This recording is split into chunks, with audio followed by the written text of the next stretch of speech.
a wicked man and cannot enter the kingdom of Zion.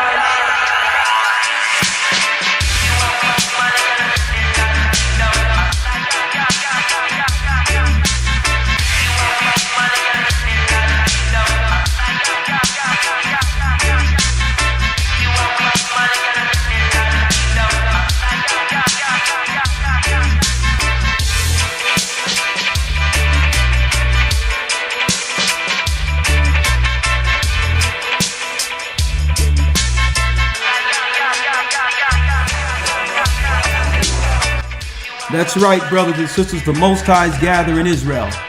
I'm Elder Ricard Shiar of the Gathering of Christ Church here with a very, very, very important message today. Please hit that like button, please. And make sure you subscribe and share this evening's broadcast with everyone you know. Okay? For those who don't know, I'm Elder Ricard Shiar of the Gathering of Christ Church. Okay, we believe in Christ, first and foremost, our Lord and Savior. His name is Yeshua, which is Savior, not Joshua, like these others would have us believe, hating Christ's true name. And the name of our God, the God who delivered Moses and the children of Israel out of Egypt, his name had been hidden by the Kabbalists, the Satanists, those who control the world. And I'm going to let you know right now, his name is Ahaya. Okay, in the Yiddish or the broken Hebrew, they say Iye amongst Judaism, but they know that his name isn't Iye, it's Ahaya. Them and others, the Gentiles, have conspired together to keep God's name and Christ's name and the truth of them from the masses. They've lied to the world, and above all, they've lied to God's people. But brothers and sisters, the time is up. The gig is up. So Satan is throwing everything at the wall, hoping something will stick. And I thought that I would do a quasi-history yet poignant biblical lesson this evening. What is this lesson? Moloch. I can see the fear in your eyes. No children are safe. You Moloch. saw something you can't explain. This may be one of the most detailed lessons to date concerning prophecy and what we're up against, because no children are safe, regardless of nation, regardless of whether or not you're a Gentile or an Israelite, Jew or Gentile. No children living in the earth is safe. I can't do this anymore. Okay, and it's upon us as watchmen to expose the evil, because it tells us in the Bible that man of sin must be revealed. Okay. Make sure you share this evening. The God of the Hebrews, his name is Ahaya. Yeshua is Christ's name. And we're the children of Israel, and we're back. Okay? Not unlike a lot of what you see out there, brothers and sisters. Some people get typecast, stereotyped. And that's how the enemy like it. They would like people to believe that an Israelite is some rogue religious group that's out there cursing out white people. Okay? That's the base understanding of an Israelite. And this is why last Sunday in the academy we went into Israelite doctrine. Okay? We're not going to let you downplay or dismiss what an Israelite is according to God. It has nothing to do with some rogue group out there with the Bible cursing out people. Israelites are God's chosen people. And that's who we are. Okay? And that's disrespectful and condescending and dismissive to try to write Israelites off as some rogue group. That's like claiming that all white people are high-ranking or a part of the KKK. That's how ridiculous that thought process is. It's dismissive, and it's dismissive to God's prophecy concerning God's people in the very end. That at the very end, we would begin to understand everything before the judgment of this world. Okay, Ezekiel 37 tells us about us waking up out of this grave, this sleep, and realize altogether that we're not just regular people. We're not black, Puerto Rican. We're not bywords that we were named by our Gentile slave masters. We were named by God. It's dismissive to try to put us in a bubble and claim us to be something other. It's disrespectful to call me anything outside of what my God named us, me and my people. We're not black. We're not African American. We're not African. We are the children of Israel. That's who we are. Has nothing to do with a group or a belief. People out there who don't even know who they are from the genetics of Israelites. They're just ignorant to that fact. We're here to bring that Bible to connect the dots for you all today, and I hope you are attentive. I hope you are attentive. This coming Sunday in the Academy, week 11, we're going into UFOs, unidentified flying objects in the Bible. What are they? Does the world have their own UFO stations? Have they made weapons to fight against God in the Battle of Armageddon? Well, that and more in week 11 in this academy, and we're going to let you know about the angelic chariots of God this coming Sunday. It's going to be broken down like you would never believe. UFOs. What is the governments of the world hiding with unidentified flying objects?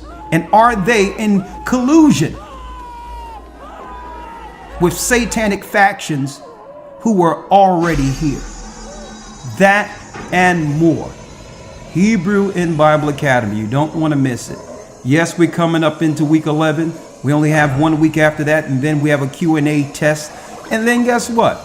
We're going to start this thing again, 3 full months. Spiritual understanding on the next level.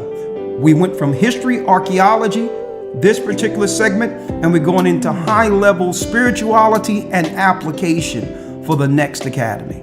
Not just identifying the truth concerning the Bible, but how to utilize the Bible as a shield, as a hedge in the world we live in. Application will be next academy. Spiritual understanding will be next academy, and I hope you are a part of it. If this interests you, go to historytimes.org and enroll. Okay? We're taking enrollments. Okay? historytimes.org. Get in early. Don't try to press up on us in the last minute and say I didn't get my email, my welcome packet, and all these others. Please, if you intend on being a part of this for the next academy, and they'll tell you there's nothing like it. Go to historytimes.org and enroll. It's quite cheap. 3 months, and guess what? It's way less than 30 cents a day, so it's affordable. All right, 3 months. All right. Now, jumping right in, our next week's baptism have turned into something else. It went from about 10 people up to almost 200 people and counting. So when we're there next week, next Friday, mass baptism, 12 a.m. 12 noon, not 12 a.m., 12 noon sharp. We're going to speak to the people. We're going to pray with the people, our people throughout the earth, Jews and Gentiles alike. And we're going to have a mass baptism. That's right. The greatest in number in one day since the inception, since the beginning of this church. And I believe that this in of itself is going to bring the Holy Spirit to actually do what? The Holy Spirit will bring this church closer together with those who will go into Zion with. A mass baptism, almost 200 people and counting. Okay, and the Most High, once we are operating in this earth with no schisms, one Lord, one faith, one baptism, I believe the Most High is going to do something great, a wondrous works in this church beyond anything the world have seen.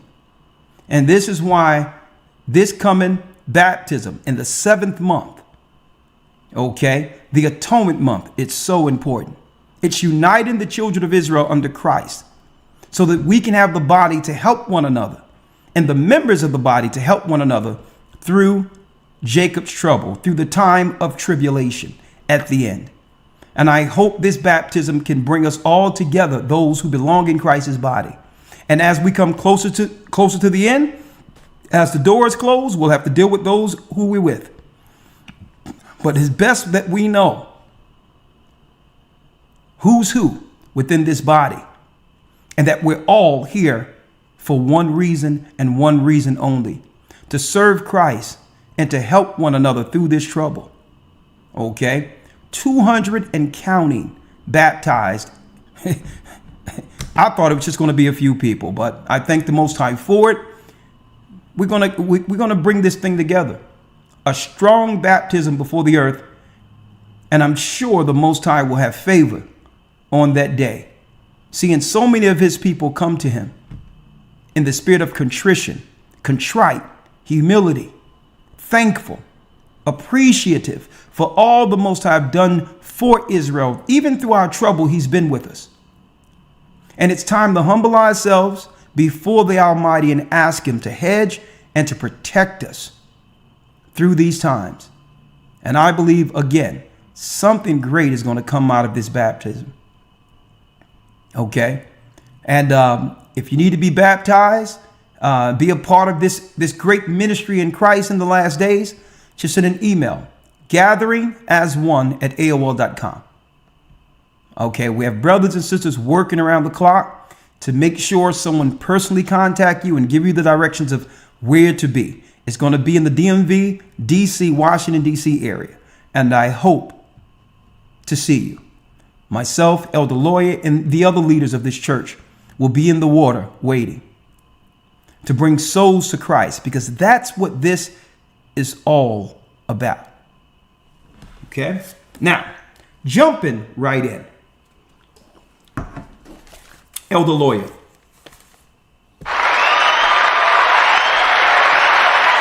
Yes, sir. Shalom. Shalom, sir. How are you doing this evening? I'm doing well. I can't complain at all. How about yourself? I'm doing well. I'm chopping at the bit for next week. I can't wait to see what the Most High going to do with this baptism. It's been a long time since we've been together out here in the open with God's people in all white, bringing them into this fold. So I believe it's going to be a great thing next week. Right? Absolutely. Now, jumping right in, Elder Lawyer. Jumping right in. I need you to go to Thessalonians, 2 Thessalonians, the 2nd chapter. Our lesson or our broadcast today, hit the like button, please, brothers and sisters, as people fold in.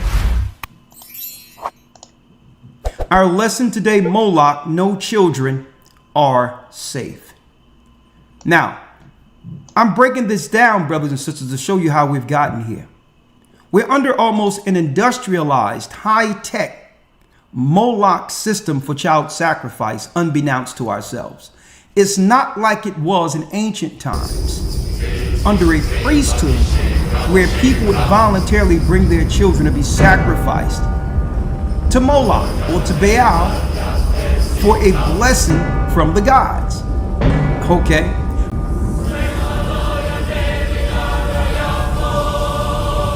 It's a Thuggee ceremony. They're worshiping Kali.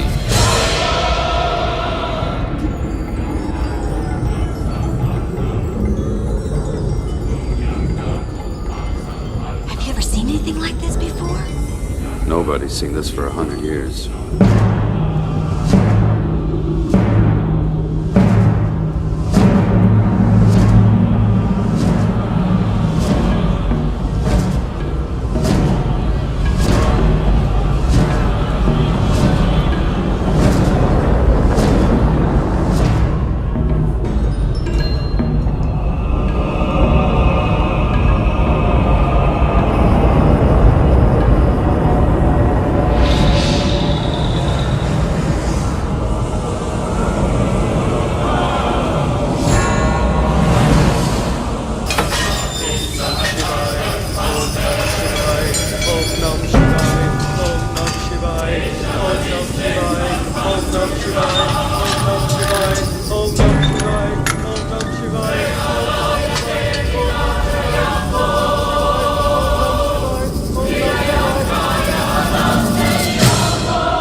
Om Nam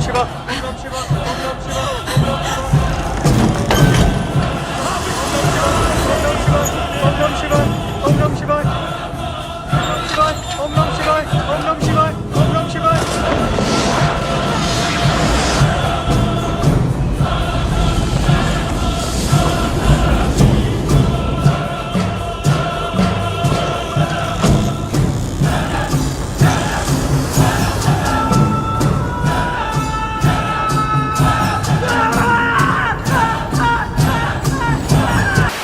most people would fight back altogether and actually go to war if they were to realize that their children are being targeted, bloodletted, or killed, or even worse, sacrificed to the gods of the elite for this world. Listen to what I'm saying, folks. There's been a lot of mysterious things going on, and no one is letting us know that it's some of these elites allegedly, or could be, dealing under a sacrificial religious rite from ancient times. The Canaanite god Baal, child of sacrifice. Are the elite and others still practicing this particular ideology or religion? And what's worse, have they tricked people in this world into actually participating in the initiation? Well, if you want to know what's going on, listen to this broadcast tonight. It's going to floor you. It's going to floor you. Elder Lawyer, let's go real quick. Let's go to the Bible, please. Yes, sir. And start at 2 Thessalonians, the 2nd chapter and the 1st verse. And I'm going here because Christian Jesuits have lied to the people. They have lied to the people. They have people out there searching for a boogeyman, claiming an antichrist. One man is going to come, and the Christians don't have to worry about anything from this boogeyman they created throughout their theology. You don't have to worry about doing anything because there's dispensationalism, which makes us know that what? That the Antichrist must come after the church is raptured. All garbage. It's a Jesuit lie, a theological lie from the pits of hell. They've tricked Christians into believing, well, I don't have nothing to worry about as long as I'm still here.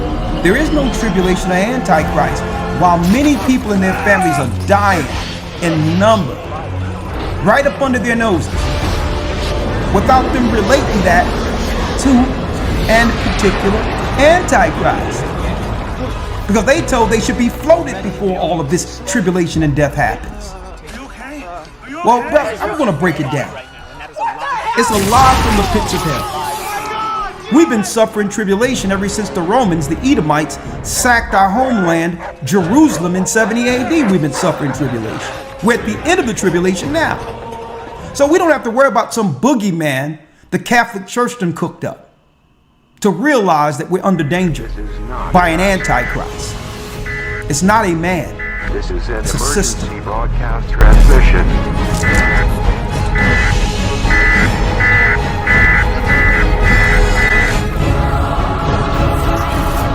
We're going to stay on the air for as long as possible. We're seeing heavily armed forces being deployed. Every man make himself and his country proud.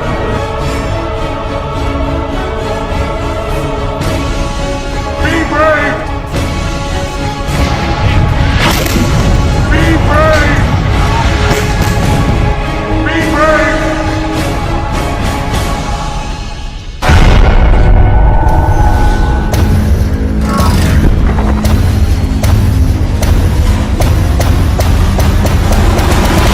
We're under attack!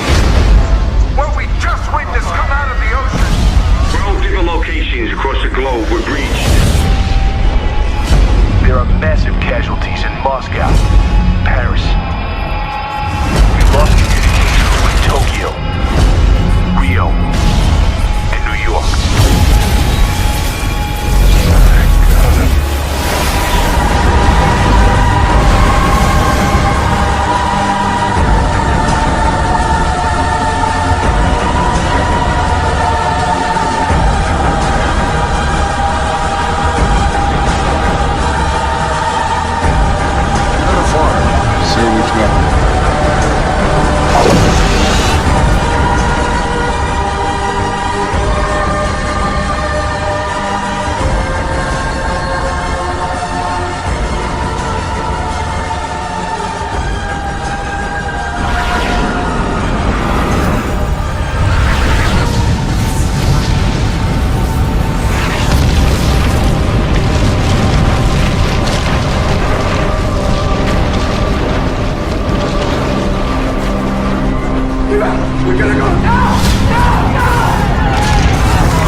Now, it even gets worse. The Bill and Melinda Gates Foundation is continuing its global push to support its so-called government-backed digital ID programs, and this time setting its sight on Kenya, where it will advise the government on that country's Maisha Namba digital ID initiative that is currently under development. So, according to a Kenyan news agency, Gates' role is assisting the Kenyan government in its development, and the rollout of Maisha Namba was announced after a recent series of the closed-door meetings with Kenyan President William Ruto. According to Biometric Update, Maisha Namba is supposedly expected to address different challenges, such as identifying and authenticating citizens, safeguarding primary registration documents such as birth certificates and national identity cards, and improving the management of the social programs and government operations. The project has been met with skepticism in some parts of the country. Rights groups have also been expressing concern over the possibility of discrimination and the erosion of privacy. But listen, I just told you in a very nice way. Now let me just put it blatantly to you. The program targets the birth of new babies. So once you have your baby, before your baby leaves the hospital, you no longer get a paper birth certificate, but then you get a digital one that is somehow implanted somewhere on somebody's body. Think about that, but have a listen to this. The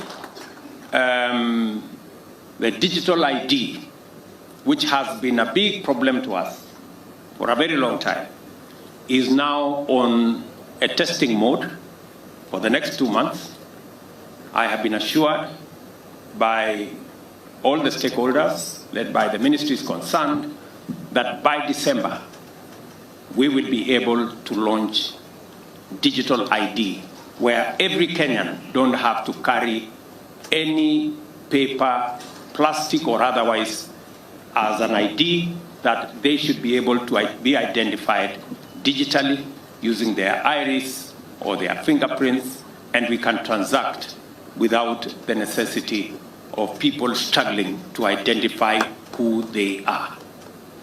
And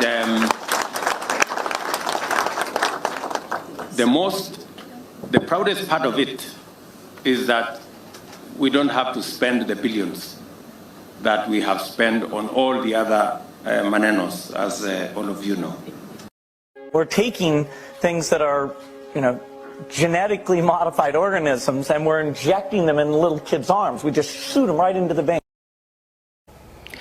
Kenya is in serious trouble. Now, for you to accept this, that means you're going to be completely surveilled and controlled. Think about it.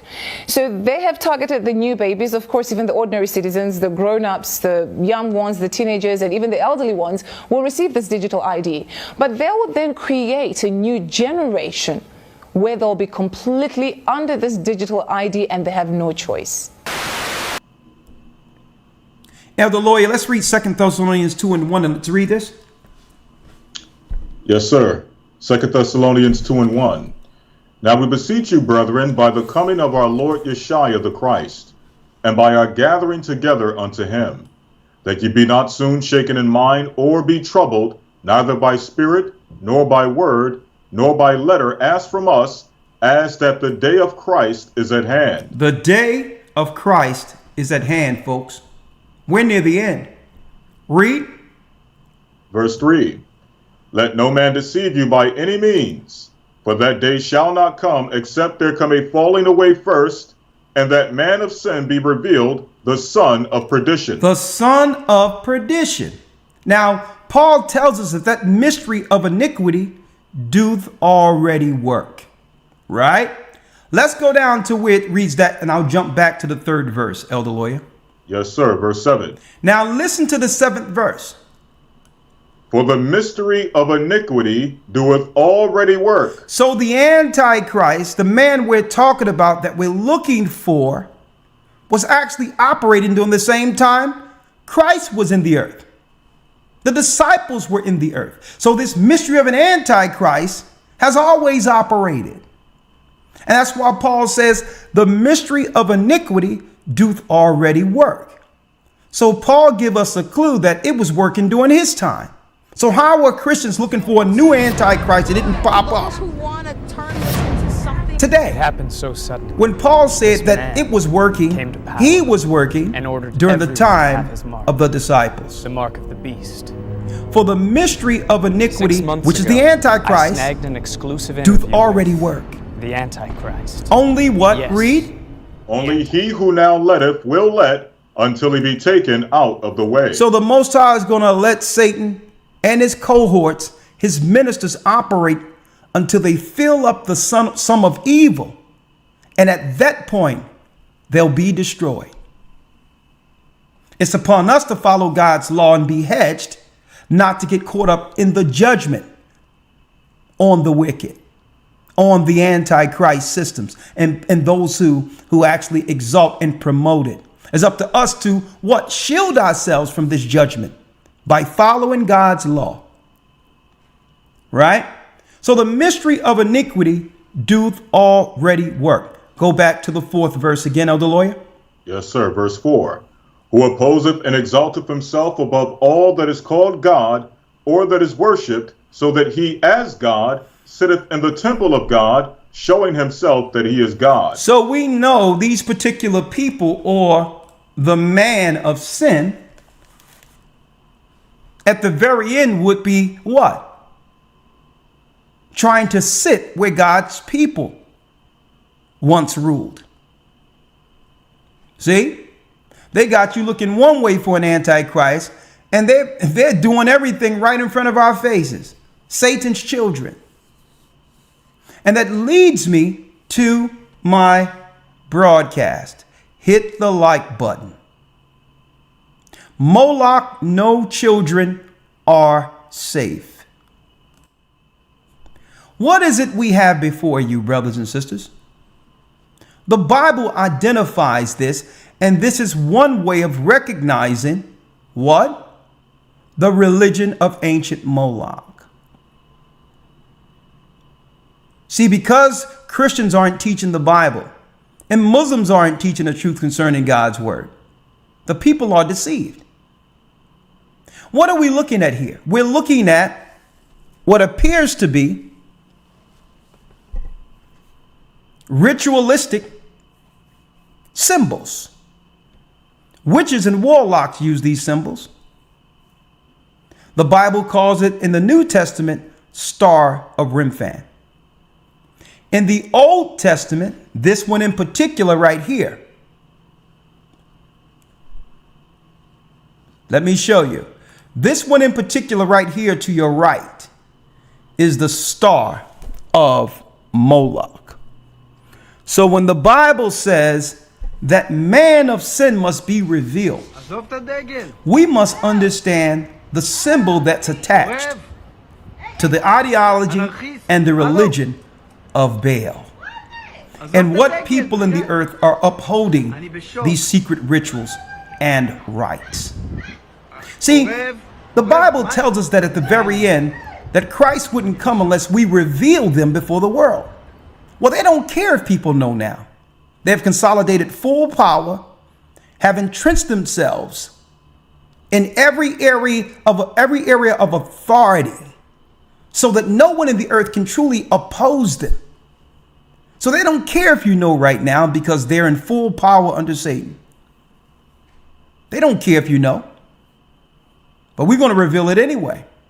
So to do what? So to protect ourselves from their ideology and religion, and use Christ in the true name of God to pray against them. What are we looking at here? Well, let's go back. Let's go back, if you will. My next guest was used also in worshiping the devil, participated in human sacrifice rituals and cannibalism. She says her family has been involved in rituals for generations. She is currently in extensive therapy, suffers from multiple personality disorder, meaning she's blocked out many of the terrifying and painful memories of her childhood. Meet Rachel, who is also in disguise to protect her identity. You come from generations of ritualistic abuse? Yes, my family has an extensive family tree, and they keep track of who's been involved and who hasn't been involved. And it's gone back to like 1700. And so you were Right. Maybe. I was born into a family that believes in this. And does everyone else think it's a nice Jewish family? From the outside, you appear to be a nice Jewish girl. Definitely. And you all are worshiping the devil inside the home? Right. There's other Jewish families across the country. It's not just my own family. Really? And so who knows about it? Lots of people now. I talked to a police detective in the Chicago area, and several of my friends know, and I've spoke publicly before. And so when you were brought up in this kind of evilness, did you just think it was normal? I've blocked out a lot of the memories I had because of my multiple personality disorder. But yes, I mean, it's like if you grow up with something, you think it's normal. Mm-hmm. I always thought So what kinds of things? You don't have to give us the gory details, but what kinds of things went on in the family? Well, there would be rituals in which babies would be sacrificed, and you would have to, you know... Whose babies? There were people who bred babies in their family. No one would know about it. A lot of people were overweight, so you couldn't tell if they were pregnant or not, or they would supposedly go away for a while and then come back. So you witnessed the sacrifice? Right. When I was very young, I was forced to participate in that, in which I had to sacrifice an infant. And the purpose of sacrifice is to what? Is to bring you what? What are you sacrificing for? For power. Uh-huh. Power. Let's go back. Let's go back because Elder Lawyer, they've been hiding their religion, their religious practices in plain sight. In plain sight. In plain sight. Through Hollywood and others. Letting us know exactly what they were about the whole time. Baal worship, the sacrifice. Now, let me show you this. You see that? Look at that bull in the middle. Well, in ancient times, brothers and sisters, the Most High warned our people not to deal with this religion and ideology, where grown people, pagans in particular, would bring babies to the altar to be burned before this god called Moloch. And when you see this symbol, know that there's some mishandling of children somewhere. Okay? When you see this right here, this bull, what does it relate to? Well, folks, they've been putting this out there in plain sight. Fair use. Here's a series coming called The Winter King. Fair use. Fair use. Fair use.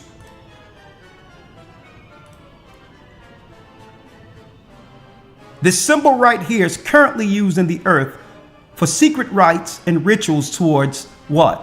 Child sacrifice.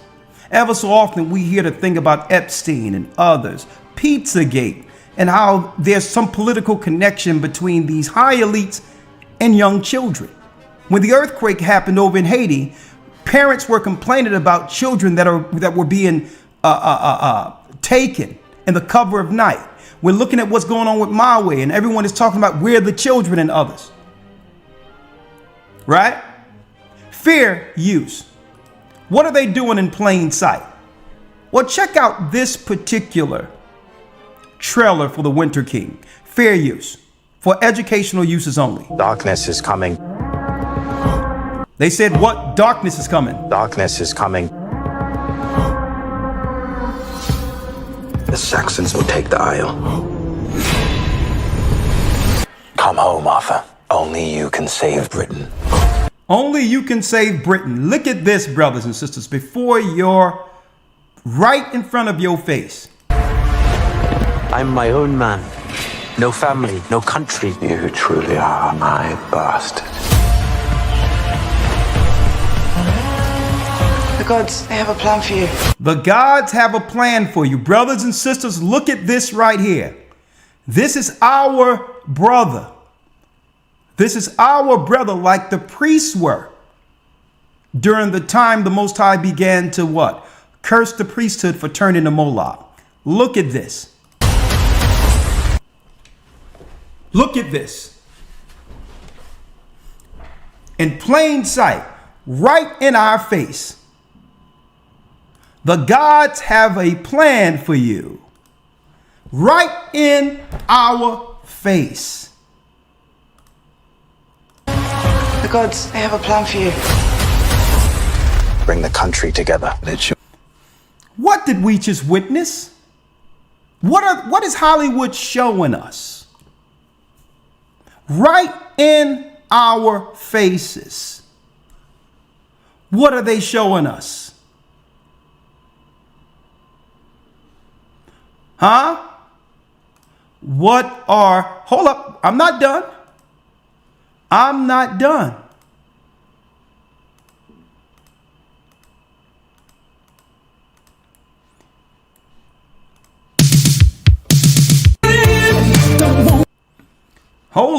Hold up now.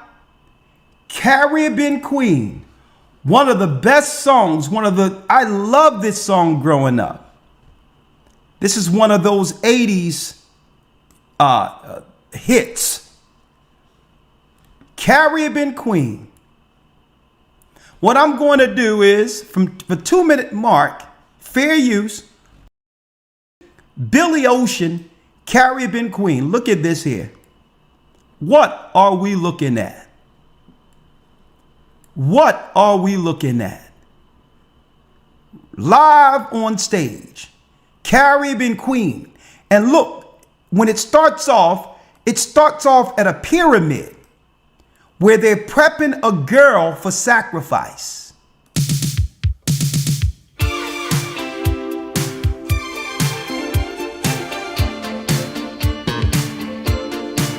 Pyramid.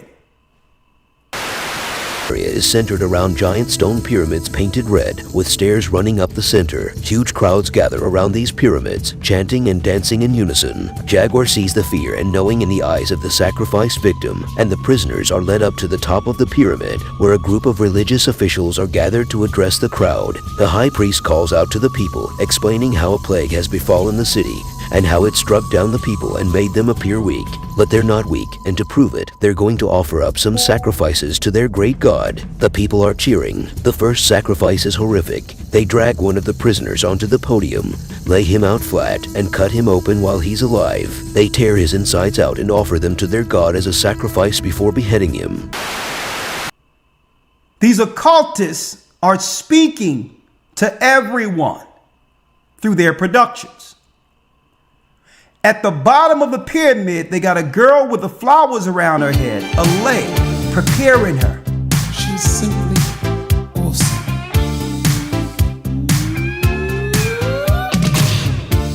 She dashed by me in painted on jeans. Look,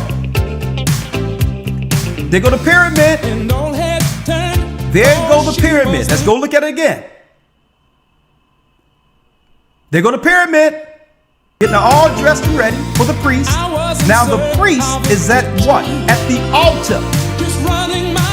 At the altar of Baal for Moloch sacrifice. Listen, I got the music turned off because sometimes the music hypnotizes us. It misdirects us from what we're actually witnessing.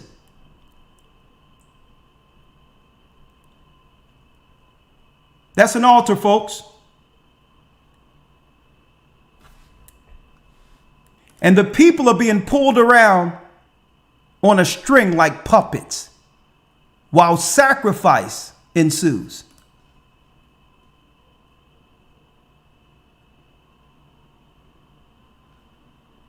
Who's knocking on the door? A child. Do y'all see this? Have you ever seen this before? Going back.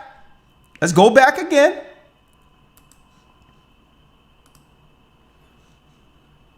Fair use. Fair use. The gods, they have a plan for you. a brother as a priest before what? Moloch. What is Moloch related to? The star of Remphan, or Moloch. The ancient religion that's connected to child sacrifice. An ancient Canaanite religion that the pagans and the witches and all that, even though they have changed it up a little bit, folks. Oh yeah. And I'm going to be going into this. Oh yeah. Huh? A rabbi by the name of Yair Davidi lives in Israel. That's him right there. I have more books on Esau, identifying who's Esau. But in this, it connects Germany and Edom, Hitler and all these others. And a rabbi speaks about the historical connection between the ancient rituals of Canaanites and modern day so-called Europeans. A lot happened in World War I and II that they didn't tell you all, but I can't talk about it here. But it's way deeper than you think when it comes to sacrifice. Germany and Edom.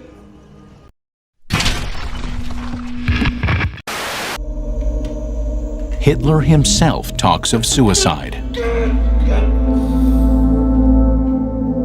Then Hitler reportedly meets famed astrologer Erich Jan Hanussen.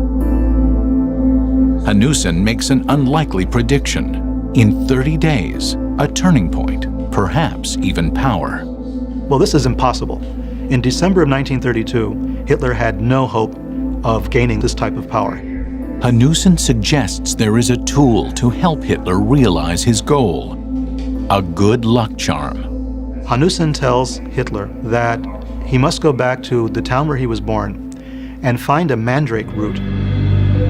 A mandrake is a man-shaped root said by European occultists to possess powerful medicinal properties. According to author Peter Levenda, Hitler asked Hanussen to find the root. Hanussen travels to Hitler's hometown and digs up a mandrake from a butcher's backyard.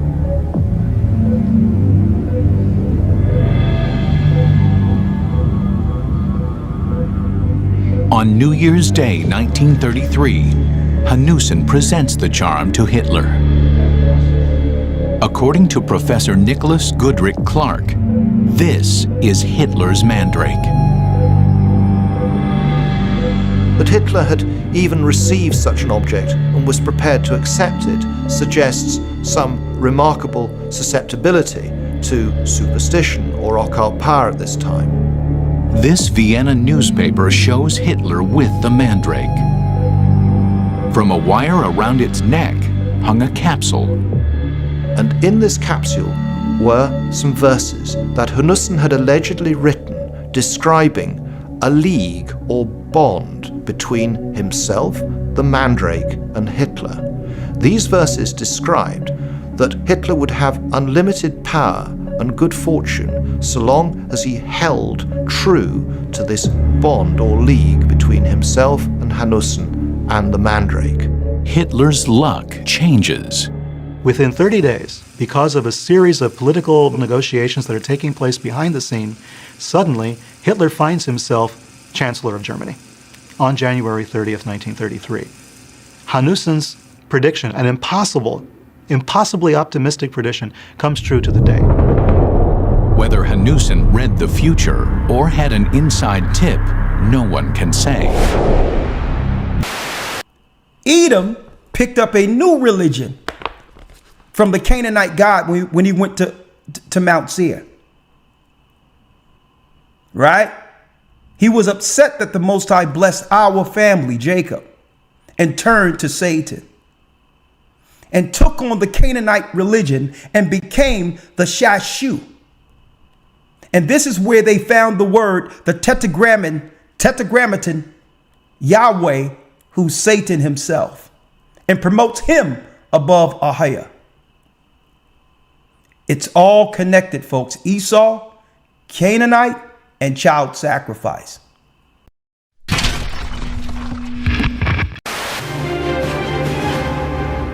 I have a guest by the name of Rabbi Avi Finkelstein. He's off the east coast of the United States, who's going to be joining me tonight. Rabbi Avi Finkelstein, as I said, a rabbi off the east coast of the United States. Are you there with me tonight? Shalom, I am here. There's a lot of rumors and conjecture that's taking place across this country relating to the Jewish population, okay? Okay. The masses have a hard time believing anything. Well, we've done a great brainwashing job on them over the centuries, and especially the last few hundred years. We've just brainwashed them completely. They believe anything we tell them. And, in the meantime, we have a lot of fun around Passover where we steal the children. I mean, we steal 100 to 300,000 children a year just here in this country, and we drain the blood and we mix it with the Passover bread, and then we throw the bodies into the slaughterhouses that we own, and we grind up all the bodies in the sausage and the hamburger. McDonald's is one of our favorite outlets, and the people, they eat them for breakfast, they eat their children for lunch, and, as Jews, we gotta do what we do. It's over for you white race. So that's why I'm speaking so honestly here, to bring it out into the open so that you can see it for what it is. You've been teaching the people real good, but they don't wake up, do they? Because you know why? They're scared of us Jews, because they don't want to be called anti-Semites, and they believe that we're the chosen people, and so that's why we can do whatever we want to do, and we can get away with it. We make a lot of money off your children from cradle to grave. All we do is make money off of them. Your cattle, your goyim, the human cattle. Mazel tov. Well, that's very interesting. I understand that, but I also know the bloodletting. I know that on your Passover, which isn't mine, that a lot of little children do disappear, and I do know that, and I know a lot of police departments and agencies have been informed, but you're very open. You're very open tonight. I'm very surprised that you're talking about the bloodletting of the little children, that you put their blood in the matzah balls, and that you eat it on sacrifice on Passover. Well, there was a goyim that wrote a book about it back in the 30s. I forget his name at the moment. But anyway, he wrote the book. People didn't buy the book. People don't want to listen. We've been doing this for thousands and thousands of years. Don't listen too good, but you're a damn good cop. That's it. I've seen it. I've seen it happening. They've got to tell people. Tell them what? The ocean's dying. The plankton's dying. It's people. Soylent Green is made out of people.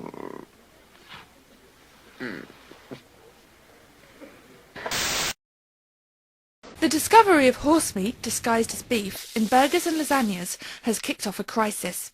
Emergency summits have been convened in the UK and France, and the race is on to find the source of what one British minister called an international criminal conspiracy.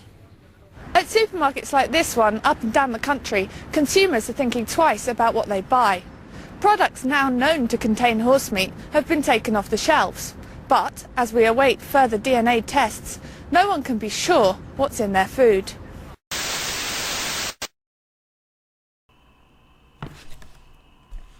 I need y'all to look at this. Look at the screen now. Look at the screen. Interesting. Interesting. Elder Lawyer, I put all this together. So you can give commentary later. I already put it together. This is an article, Elder Lawyer, that we used in the Academy years ago. 2013, actually. October 3rd, 2013. From the Smithsonian Magazine. Why was Benjamin Franklin's basement filled with skeletons?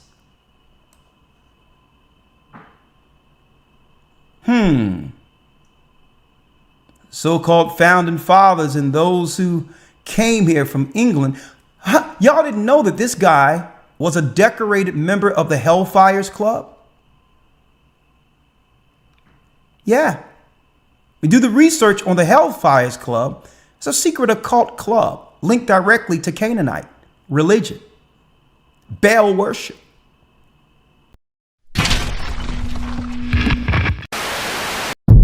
Being featured in Stranger Things on Netflix, the Hellfire Club has recently stepped into the spotlight. But did you know the origins of the real Hellfire Club stretch back to 1700s England, where rituals, sacrifices and even devil worship occurred here, in what is today known as the Hellfire Caves? Tonight, we'll venture alone into the caves to investigate the many haunted reports of this terrifying location.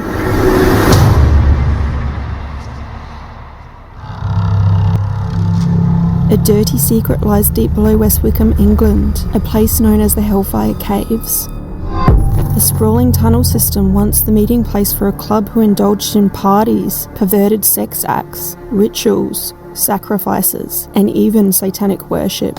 So they originally dug out in 1748 to build the road between West Wickham and High Wycombe. Nothing of the spooky or any stuff happened till much later in 1755, when the Hellfire Club was originated. It was made by Sir Francis Dashwood, the second Baron of High Wycombe, and it was used as a gentleman's club. I like to describe it as very powerful people doing things that they didn't do in the public eye, which hasn't much changed to today, but it was used as drink, drugs, sex, all of what you could imagine would be done in sort of your modern day, I guess, nightclub, I suppose. A lot of darker stuff did happen. Satanism, sacrifice often came into play, but unfortunately, because one of the members, Paul Whitehead, he did burn all of the records when he died in 1774. We don't know much about what happened. They did have the largest collection known of written pornography at the time, but also said that they did have the largest collection of Satanists and sort of books. The mysterious past activities of the Hellfire Club seem to have left something behind in the caves, with many to enter witnessing strange and terrifying entities. The most common of these is a figure cloaked all in black, who some believe could be the devil himself. Others have seen children, a woman wearing white who met an unfortunate end to her life in the caves, or even a man in search of his stolen heart. They've seen unexplainable light anomalies, shadows, heard screams of pain, giggling, maniacal laughter, babies crying, footsteps, and most commonly, evil growls. Others have even claimed to be touched or overcome with a dizzying sensation, especially while entering the deepest part of the Hellfire Caves, known as the Inner Temple. This spot was built to symbolise hell, lying directly beneath the church above it, and was where the Hellfire Club performed many of their secret and dark rituals. Tonight, we will explore the Hellfire Caves and reach out to the entities who continue to inhabit them, documenting the entire investigation onto video.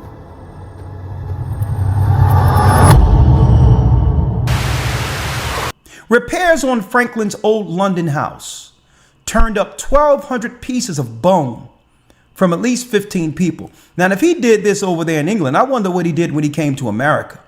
But I digress. For nearly 2 decades leading up to the signing of the Declaration of Independence, Benjamin Franklin lived in London in a house at 36 Craven Street. In 1776, Franklin left his English home to come back to America. More than 200 years later, 15 bodies were found in the basement, buried in a secret windowless room beneath the garden. Folks, but guess what? I want y'all to see something real quick. Look at this. See? 666. 6 of the bodies found were children.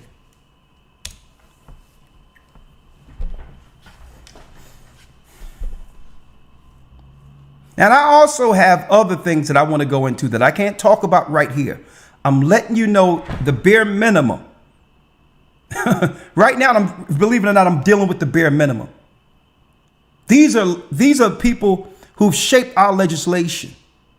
people in high positions, high academia. So we're not talking about some unintelligent people here. We're not talking about just some rogue masochist or people that are just dealing with, I would say, type of sociopathic type of mentalities. Okay? We're talking about normal people on the surface who deal in private ritualistic sacrifice. But a lot of us, brothers and sisters, we dare to want to actually understand that this exists. We don't even want to know that there's people out here who does this. And I believe that's part of the issue.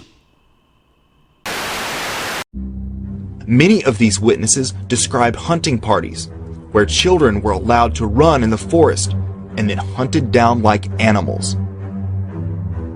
These adrenaline-pumping events are said to be a favorite of the psychopathic elite. Abuse survivors Kathy O'Brien, Fiona Barnett, and Paul Benassi all have described similar hunting parties, known to the elite as the most dangerous game. It was early evening when they played Most Dangerous Game. I was stripped of my clothing. I was allowed to wear tennis shoes and told that I could have a head start and begin running before I would be hunted down. My exposure to it resulted in my believing I had no place to run and no place to hide.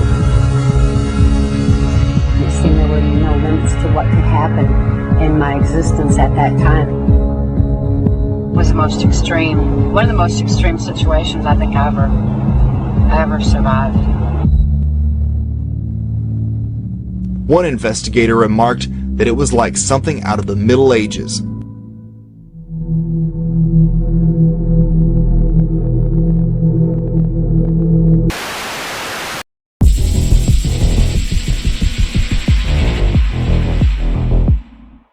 Celia Farber points out how the mass media tradition of obsessing over the deaths of celebrities has been absent since 2021 as a clear tactic to deflect mass death by COVID shots. And the death of Anne Heche marks a return to this mainstream media tradition. And the whole story is very strange. Just before the crash, Heche visited the Glass Hair Design Salon in Venice and purchased a red wig, where she posed for a picture with the salon's owner, who did not notice her to be impaired in any way. Minutes later, Heche crashed into an apartment complex where residents tried helping her out of the vehicle before the car was put in reverse and sped off. Videos then show her car recklessly speeding down a residential street and nearly hitting a pedestrian. She then hits a car before finally crashing the Mini Cooper into a house where it bursts into flames. But this is where the story gets really strange. While being carried to the ambulance, we see that her legs are secured, and she is covered in what looks like a cloth body bag. We are told that she couldn't breathe, and yet they covered her face.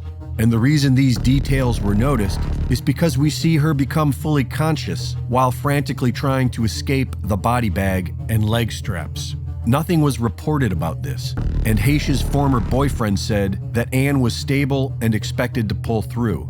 But then we are told she is in a coma, and then we are told that while her heart is still beating, she's legally dead according to California law.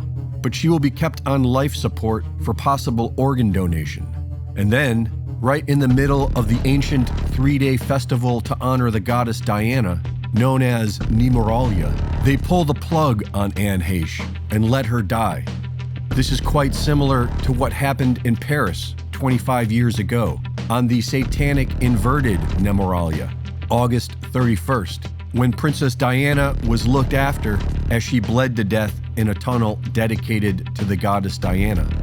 Many believe that Princess Diana was about to expose the royal family, and Anne Heche, who recently starred in a movie exposing chemtrails, was currently promoting her most recent film that was exposing the horrors of child sex trafficking. Child sex trafficking, along with all human trafficking, is the biggest business in the world. The slavery business is at an all-time high, and the thugs who run it are known for their satanic rituals. Ritual murders have always been, at a base level, a form of crowd control. The Anne Heche story has caused many to look back into the mysterious death of Michael Hastings. Journalist Michael Hastings had just published a story for Rolling Stone that resulted in the resignation of commander of U.S. forces in Afghanistan, and was working on a story of CIA Director John Brennan. The day before he died, Hastings emailed friends to warn them that the feds were interviewing his close friends and associates, and told them he was onto a big story and needed to go off the radar for a bit. Early the next morning, Hastings' silver Mercedes hit a palm tree and exploded, somehow launching the engine block 60 yards away from the car. Former counterterrorism czar Richard Clarke told the Huffington Post that Hastings' crash was consistent with a car cyber attack, and that intelligence agencies for major powers are able to remotely seize control of a person's vehicle. He added that if there was a cyber attack on Hastings' car, whoever did it would probably get away with it. Reporting for InfoWars, this is Greg Reese. I believe it's part of the issue, folks. That because we don't believe it's happening or could happen, it continues without any pushback. Where are we? Well, I'm here to help you understand that this is ritualistic. It isn't going away. And they have expanded their rituals and have included the world in their rituals. To some frightening video from right here in New York City. It shows a man trying to abduct a child, but fortunately he didn't get far. Watch as a grandmother of 3 small children walk into frame to the left of your screen. A man covered in a blanket approaches, suddenly swoops down, yanks the young girl from her grandmother's grasp and runs. Frantically, the grandmother chases him. Don't worry, they were good Samaritans. They went after the man, eventually set the girl free. The suspect got away initially, but was later caught and arrested.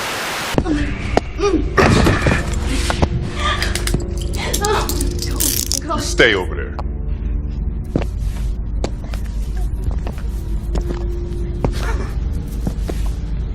There's 75. Wait, I thought it was 75.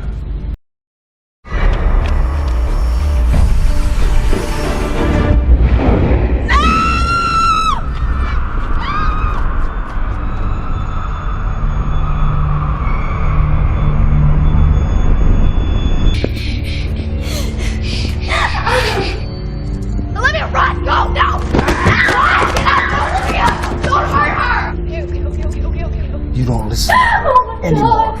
Do you understand? Yeah, she's only 12. She's 12. She's... No!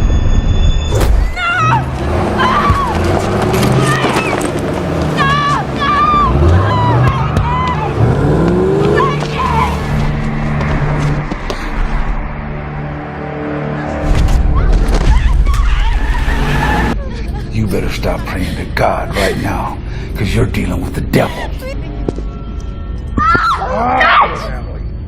I own you. Every bit of you. You don't own me.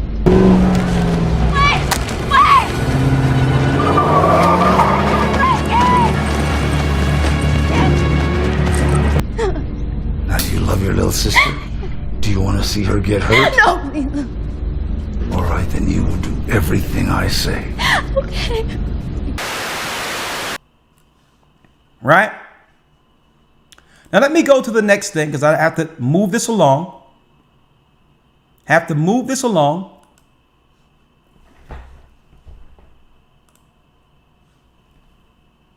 The conversation. How the Satanic Temple is using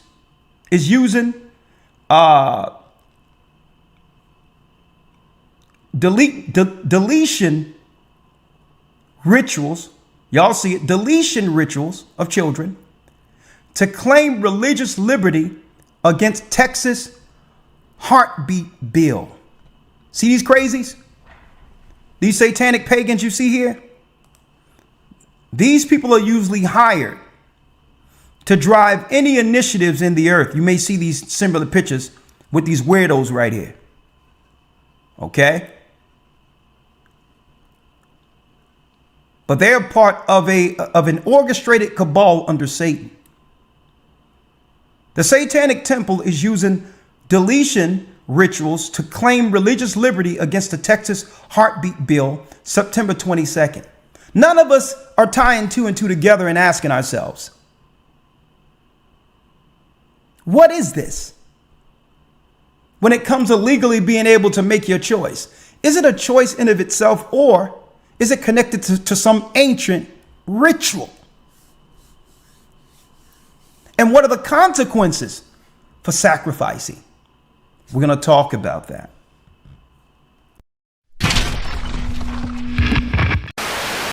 Well, I went down to the Supreme Court and I took back what they stole from me. The Supreme Court has left us in the dark. Planned Parenthood is going cross-country to shine a light on our rights.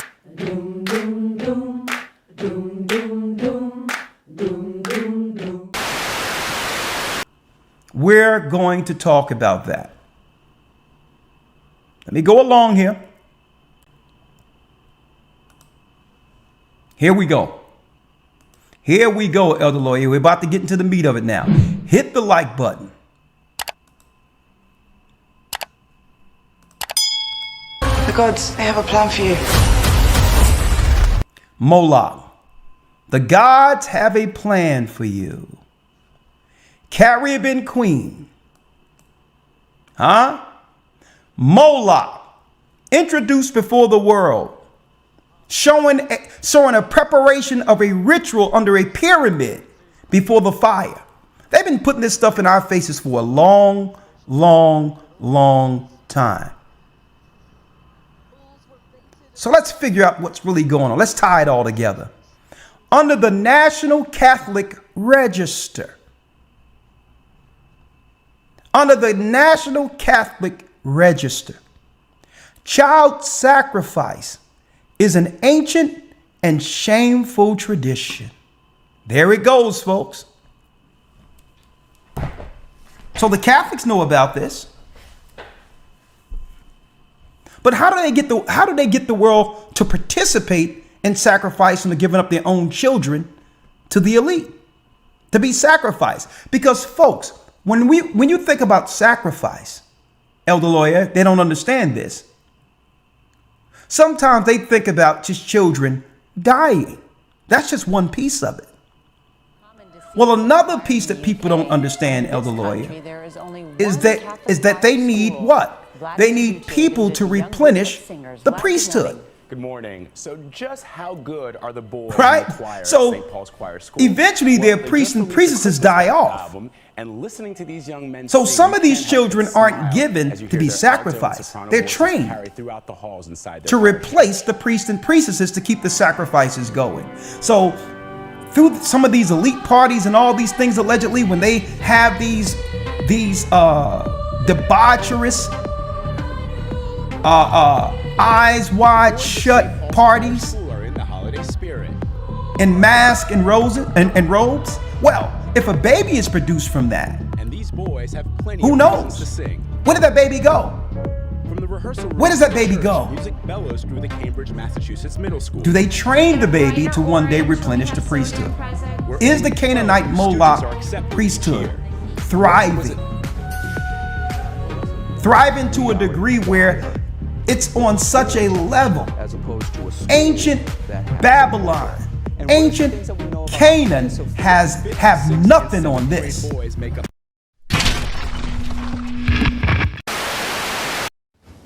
Who do you think those people were?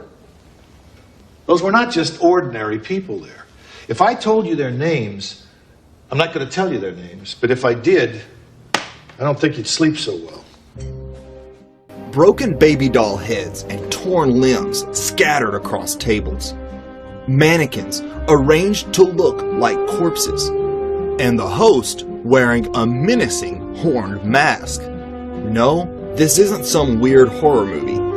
These are actual photos taken at an Illuminati ball held by none other than the Rothschilds.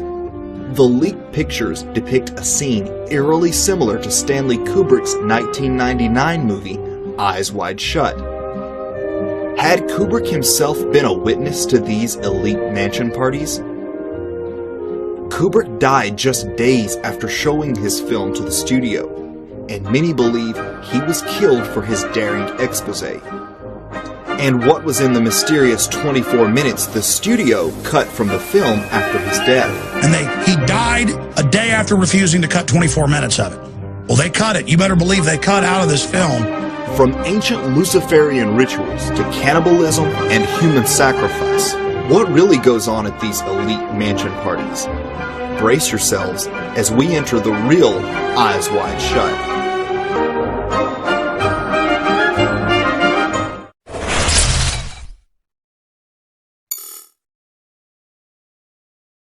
The aberrant perversions of the powerful so-called elite had always been a recurring theme for Kubrick, but he took it one step further in what would end up being his final film, Eyes Wide Shut, which depicted a masked ball identical to one the Rothschilds had thrown years earlier. The year was 1972, and the Rothschild mansion outside of Paris looked like it was in flames. Huge flickering orange lights projected a fiery inferno across the main edifice.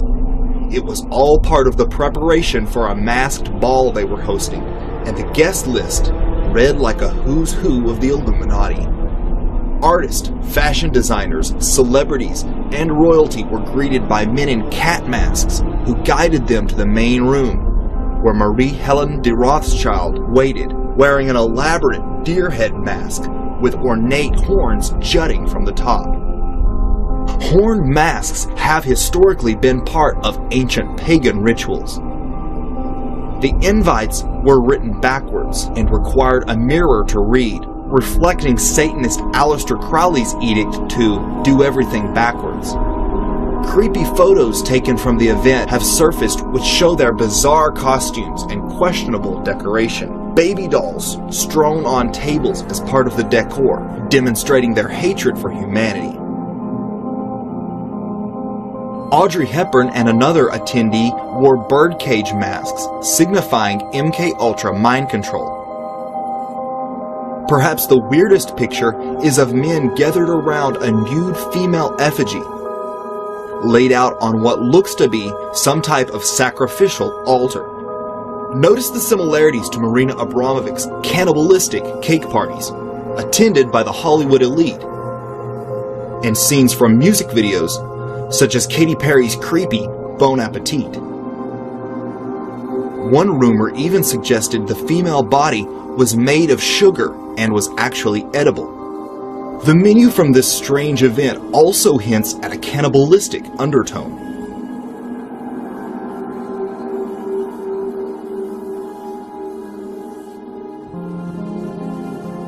Sirloin, for instance, is spelled out sirloin, like it is a person's name. And another menu item refers to an exquisite cadaver. When Cruise's character is discovered as an imposter, the man in the red cloak is sitting on a chair with a double eagle on it. The double eagle is the symbol of the Rothschild family and is found on their crest. Kubrick even filmed the salacious scenes inside an actual Rothschild mansion. But the film isn't the movie Kubrick wanted audiences to see. The studio demanded 24 minutes of the original be cut. Much speculation has been made about what might have been in that 24 minutes. Officially, Warner Brothers claimed that editing was necessary in order to obtain an R rating. This explanation doesn't make sense, however, given such a significant portion of a final cut film. 24 minutes is more than random clips. It's more likely that an entire scene was removed. A scene that could have been the climax of the entire movie. One that made all others make sense. After all, it was important enough that Kubrick refused to remove it. I got a call, and he claimed to be one of Kubrick's top assistants before he died. In other words, he was there all the way to the end. Wow, this is getting good. And he told me Kubrick kept muttering to himself that the Warner Brothers executives were going to hate his film. What else did Kubrick show in those 24 minutes? Everyone in the crew signed lengthy contracts and strict confidentiality agreements, so almost no verifiable information is available. However, most rumors contend that it had something to do with the shocking Illuminati mansion party. This type of event actually dates back to ancient times, such as the Greek and Roman Bacchanalia festival, which involved masked orgies as part of the invocation of pagan gods. The old-moneyed European aristocrats have been secretly attending such events for hundreds of years. In fact, Traum Novelle, the story from which Kubrick based the screenplay, was about a couple who experiences a similar party in upper-class Austria around the turn of the century.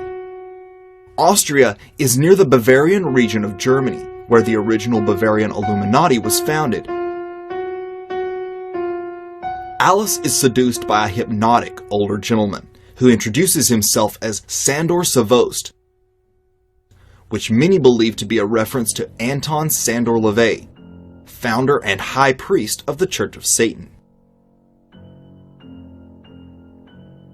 One of the mysterious women who leads Bill off introduces herself as Nawala Windsor. Do you know Nawala Windsor? Alluding to British royalty and their association with the Cabal.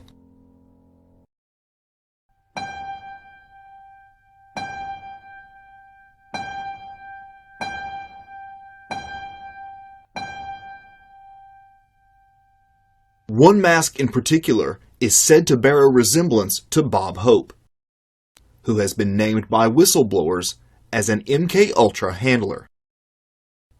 Before today, you refrain from naming names. Would you like to tell us who was involved in these various activities that you've described before? Yes, I would, Ted. It's real scary for me, but I'd like to go on public record saying that my owner under mind control was Bob Hope, and that I was abused and used as a mind control sex slave. Most believe Harford saw something profoundly disturbing at the ritual, perhaps a literal sacrifice or other such bizarre type material. Still, others speculate Kubrick may have exposed the satanic elite's use of children in their bizarre rituals as well. Elite child trafficking rings have come to light in Belgium, the UK, the US, and other countries, proving there's a much more sinister side to these secret parties. Was this what Kubrick was really trying to warn us about? He had already alluded to this theme when Bill goes to the costume shop and encounters a father prostituting his underage daughter. The name of the costume shop is Rainbow Fashions. Rainbows, rainbow symbolism, and Wizard of Oz themes are all related to MK Ultra mind control. Don't you want to go where the rainbow ends? Well, and lending credence to this theory is a conversation which allegedly occurred between Nicole Kidman and the acclaimed filmmaker Stanley Kubrick. Kidman claims Kubrick told her pedophiles are running the world, going on to say he told her how the world really works and who is in charge behind the scenes while filming the movie Eyes Wide Shut. If this is what Kubrick exposed in those 24 minutes, no wonder he ended up dead. However, Nicole was never as naive to this sordid world as she may have acted. Her father, Anthony Kidman, was a high-level Luciferian himself, a member of Aleister Crowley's notorious Ordo Templi Orientis, a group that engages in ritual sex magic and ancient pagan rites. He died mysteriously after an Australian named Fiona Barnett formally named him as one of her abusers. Throughout my childhood, I was a victim of Australia's VIP child sex trafficking ring. For example, I was prostituted to pedophile parties at Parliament House, Canberra, and to an international leader at Fairbairn Military Airport. The people involved in this elite pedophile ring included high-ranking politicians, police and judiciary. Kidman's stardom makes a lot more sense once we know about her elite connections. And it should come as no surprise that Kubrick cast her in the film Eyes Wide Shut. His use of a real-life couple at the time who was also connected to a real Illuminati family hints to the audience that this movie is not really fiction at all. With its otherworldly chanting, incense, and haunting masks, the bizarre satanic ritual is by far the most memorable scene from Eyes Wide Shut. For the first time ever, viewers were taken into the inner sanctum and shown the sex magic rituals of the Luciferian elite.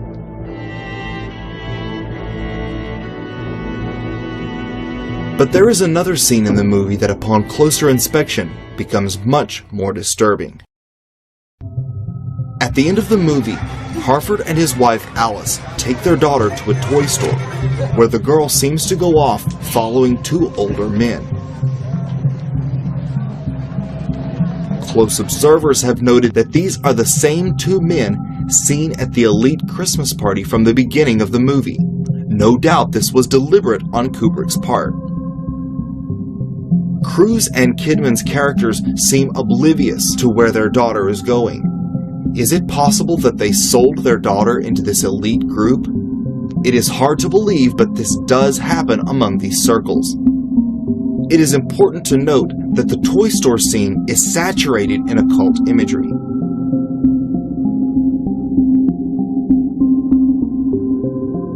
From the stars everywhere in the background to a conspicuously placed board game called Magic Circle, which references the circle used in real black magic, like the circle seen at the ritual party. As they enter the toy store, the girl points out a black, antique-looking baby carriage. Yeah. Exactly like the iconic one used in the movie Rosemary's Baby, in which a couple sacrifices their firstborn to an upper-class satanic cult in order to advance their status. Also notice the stuffed tigers in the foreground as the girl walks towards the two men. This is the same stuffed tiger found on the bed of the prostitute Bill sees earlier in the movie. The choice of a tiger as the stuffed animal is an obvious reference to MK Ultra beta programming, also known as sex kitten programming, which begins at a young age. Nothing on camera in a movie like this is happenstance. Everything is meticulously chosen and positioned, especially with a Kubrick film. For those with eyes that are wide open, the signs are clear. The Harfords never really escaped the cult, and their daughter is being led like a lamb to slaughter into its arms. Few filmmakers sparked more fascination or intrigue than Stanley Kubrick. Known for his controversial films and unique vision, Kubrick forever changed filmmaking, but his films were much more than visual masterpieces. They used hidden messages and meanings to reveal secret truths about our world and those who run it. In Eyes Wide Shut, Kubrick revealed some of the darkest secrets of the Luciferian elite, from MK Ultra and human trafficking to real-life Illuminati rituals. But revealing such secrets is a dangerous game, one that for Kubrick may have proven deadly. Michael Dre leads the parish. 5 years ago, he made it his mission to upgrade the school's music program. How have they industrialized child sacrifice? We are a choir with a school attached. MOLOCH, as opposed to aka that has a choir. Milcom was an ancient Canaanite deity associated with child sacrifice. The name is derived from the Hebrew word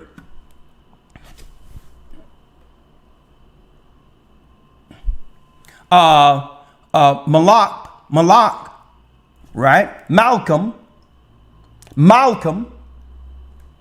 which means king. The name was also given to Malak, that means king. The name is also given to another minor deity in the same geographic region. Rabbinical sources depicted Moloch as an enormous bronze statue. Right? Now, what does our God say about this, Elder Lawyer, before I show the rest of what we have here?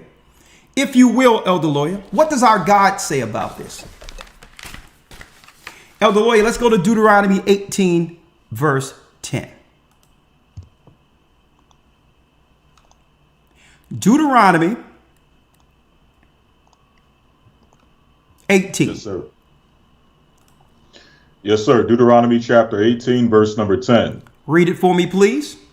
There shall not be found among you anyone that maketh his son or his daughter to pass through the fire, or that useth divination, or an observer of times, or an enchanter, or a witch. Or an enchanter or a witch. Go on. Or a charmer, or a consulter with familiar spirits, or a wizard, or a necromancer. A wizard, a necromancer, those who deal with mediums between this world and the invisible world, they're all connected. They're connected to the fallen gods. And the fallen gods whispers and speaks to these mediums and tell them, yes, I'll give you this in return for the child. So this is what empowers these witches and warlocks. And folks, and there's a connection between these witches and warlocks and these institutions that lead to the deletion of children. Friends, I pray, sir, you gotta repent, sir. You gotta repent, sir, for murdering babies. Why? Because it's a sin before God. Why? Wow.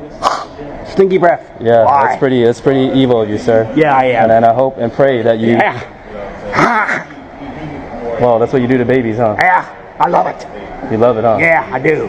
Okay, I hope that you come to Christ, sir. Oh, I never go to Christ. I hope that you come to Christ, no, sir. No, I don't go to Christ. Yeah, I don't listen to Christ. You will have a darkened heart, sir. I do have a darkened heart. Yeah. You have a darkened heart. I do very, very much so. And you will stand before God in judgment day. Yes, I will. Every day. You will stand before God in judgment day. Yes, I will. Every day. All of the babies that you have killed. I love it. Yeah, keep tearing the babies apart. Yeah, I will. Keep tearing the babies apart. I will. Keep tearing the babies apart. Oh. Yeah, sir. The babies, their blood screams from the ground. It's an exchange. Right? It's an exchange. Now, what so happened when you go to Genesis 36 here,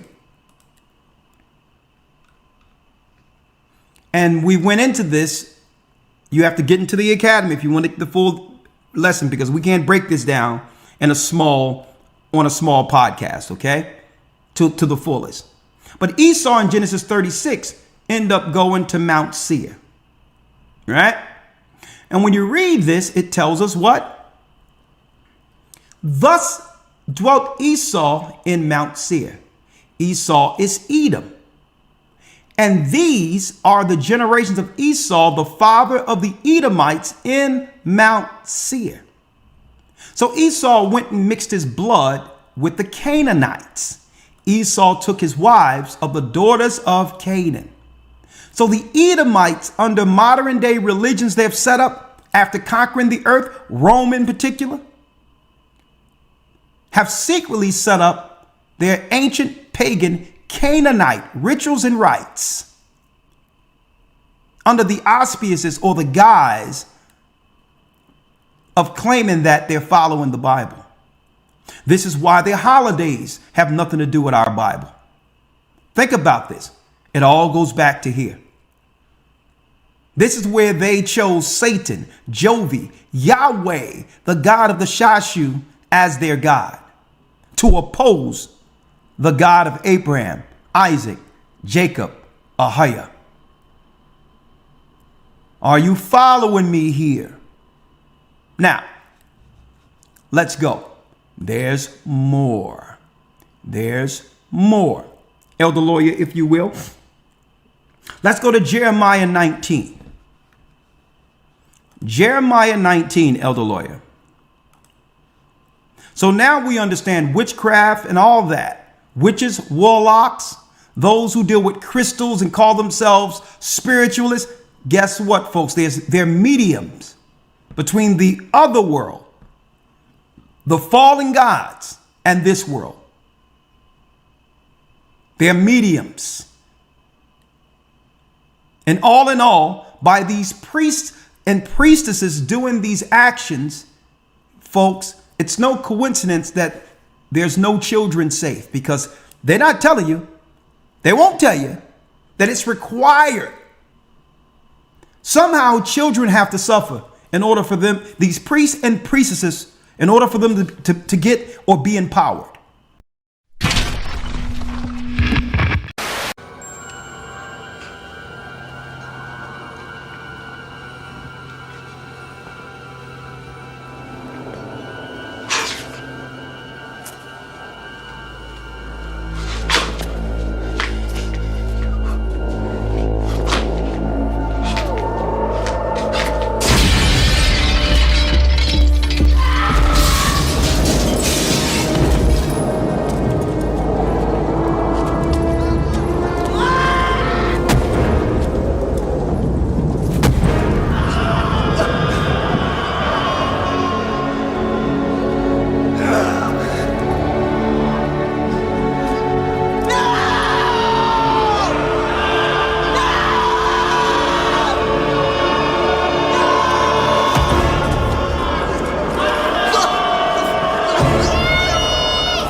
That's just the Canaanite way. I'm going to show you how they've done it. Elder Way, let's go to Jeremiah 19:4. 19:4 through 6. Let's read this. Yes, sir. The book of Jeremiah, chapter 19, verse 4. Come on. Because they have forsaken me and have estranged this place and have burned incense in it unto other gods, whom neither they nor their fathers have known, nor the kings of Judah, and have filled this place with the blood of innocence. The what? With the blood of innocence. With the blood of innocence. And that's why I pulled it out where the Satanists say that to delete children is a what? A constitutional right. Okay, that's what they said. It's our right to practice religion. You cannot go against our rights in a country that says you have freedom of religion. Let us continue to have our children. I know I'm pushing the envelope here, but I believe you all understand where we're going at here. Read the 5th verse. They have built what? Yes, sir. They have built also the high places of Baal to burn their sons with fire for burnt offerings unto Baal. Unto Baal, read. Which I commanded not, nor spake it, neither came it into my mind. Neither came it into my mind. The Most High was angry because what? Our priest, our people began to follow the priesthood of the Gentiles. Baal was the name of the god who was worshipped throughout Canaan and Phoenicia in ancient times. During the Judges period, the practice of Baal worship entered Jewish religious life. Judges chapter 3, verse 7. The Israelites did evil in the eyes of the Lord. They forgot the Lord their God, and served the Baals and the Asherahs. The practice of Baal worship became widespread in Israel during the reign of Ahab. 1 Kings chapter 16, verses 31 through 33. And as though it were not enough to follow the sinful example of Jeroboam, he married Jezebel, the daughter of King Ethbaal of the Sidonians, and he began to bow down in worship of Baal. First, Ahab built a temple and an altar for Baal in Samaria. Then he set up an Asherah pole. He did more to provoke the anger of the Lord, the God of Israel, than any of the other kings of Israel before him. And the practice of Baal worship also affected Judah. 2 Chronicles chapter 28, verses 1 through 4. Ahaz was 20 years old when he became king, and he reigned in Jerusalem 16 years. Unlike David his father, he did not do what was right in the eyes of the Lord. He followed the ways of the kings of Israel, and also made idols for worshiping the Baals. He burned sacrifices in the valley of Ben Hinnom, and sacrificed his children in the fire, engaging in the detestable practices of the nations the Lord had driven out before the Israelites. He offered sacrifices and burned incense at the high places, on the hilltops, and under every spreading tree. The plural of the word Baal is Baalim, which means Lord. Baal was a fertility god who was thought to help the earth produce crops and people produce offspring in general. Various parts worshipped Baal in different methods, and Baal proved to be a highly universal god. Various locales highlighted one or another of his attributes and designed special sects of Baalism. Baal of Peor, as we see in Numbers chapter 25, verse 3, and Baal Berith, as we see in Judges chapter 8, verse 33, are two examples of such localized deities. Numbers chapter 25, verse 3. In this way, Israel joined in the worship of Baal of Peor, causing the Lord's anger to blaze against his people. Judges chapter 8, verse 33. No sooner had Gideon died than the Israelites again prostituted themselves to the Baals. They set up Baal Berith as their god. The word Baal appears infrequently in the Old Testament as a personal name. The word's etymology shows that Baal was considered as the owner of a certain location, thereby limiting its use to individuals who were no longer nomads but had settled down. These local Baals were thought to be in charge of agriculture, creatures, and humanity's fertility. It was crucial to win their favor, especially in a place like Pal, where there are few natural streams or springs, and rainfall is unpredictable. This led to the adoption of extreme forms in the cultus, including the practice of ritual prostitution and child sacrifice. Judges chapter 2, verse 17. Yet they would not listen to their judges, but they played the harlot with other gods, and bowed down to them. They turned quickly from the way in which their fathers walked, in obeying the commandments of the Lord. They did not do so. Amos chapter 10, verse 7. They pant after the dust of the earth, which is on the head of the poor, and pervert the way of the humble. A man and his father go into the same girl to defile my holy name. Jeremiah chapter 7, verse 9. Will you steal, murder, commit adultery, swear falsely, burn incense to Baal, and walk after other gods whom you do not know? The most meaningful use of the title in the Old Testament is its reference to the great active god of the Canaanite pantheon, an equation with Hadad, the Amorite god, whose nature and functions were almost identical seems clear. Baal eventually ascended to the position of preeminent deity in the region.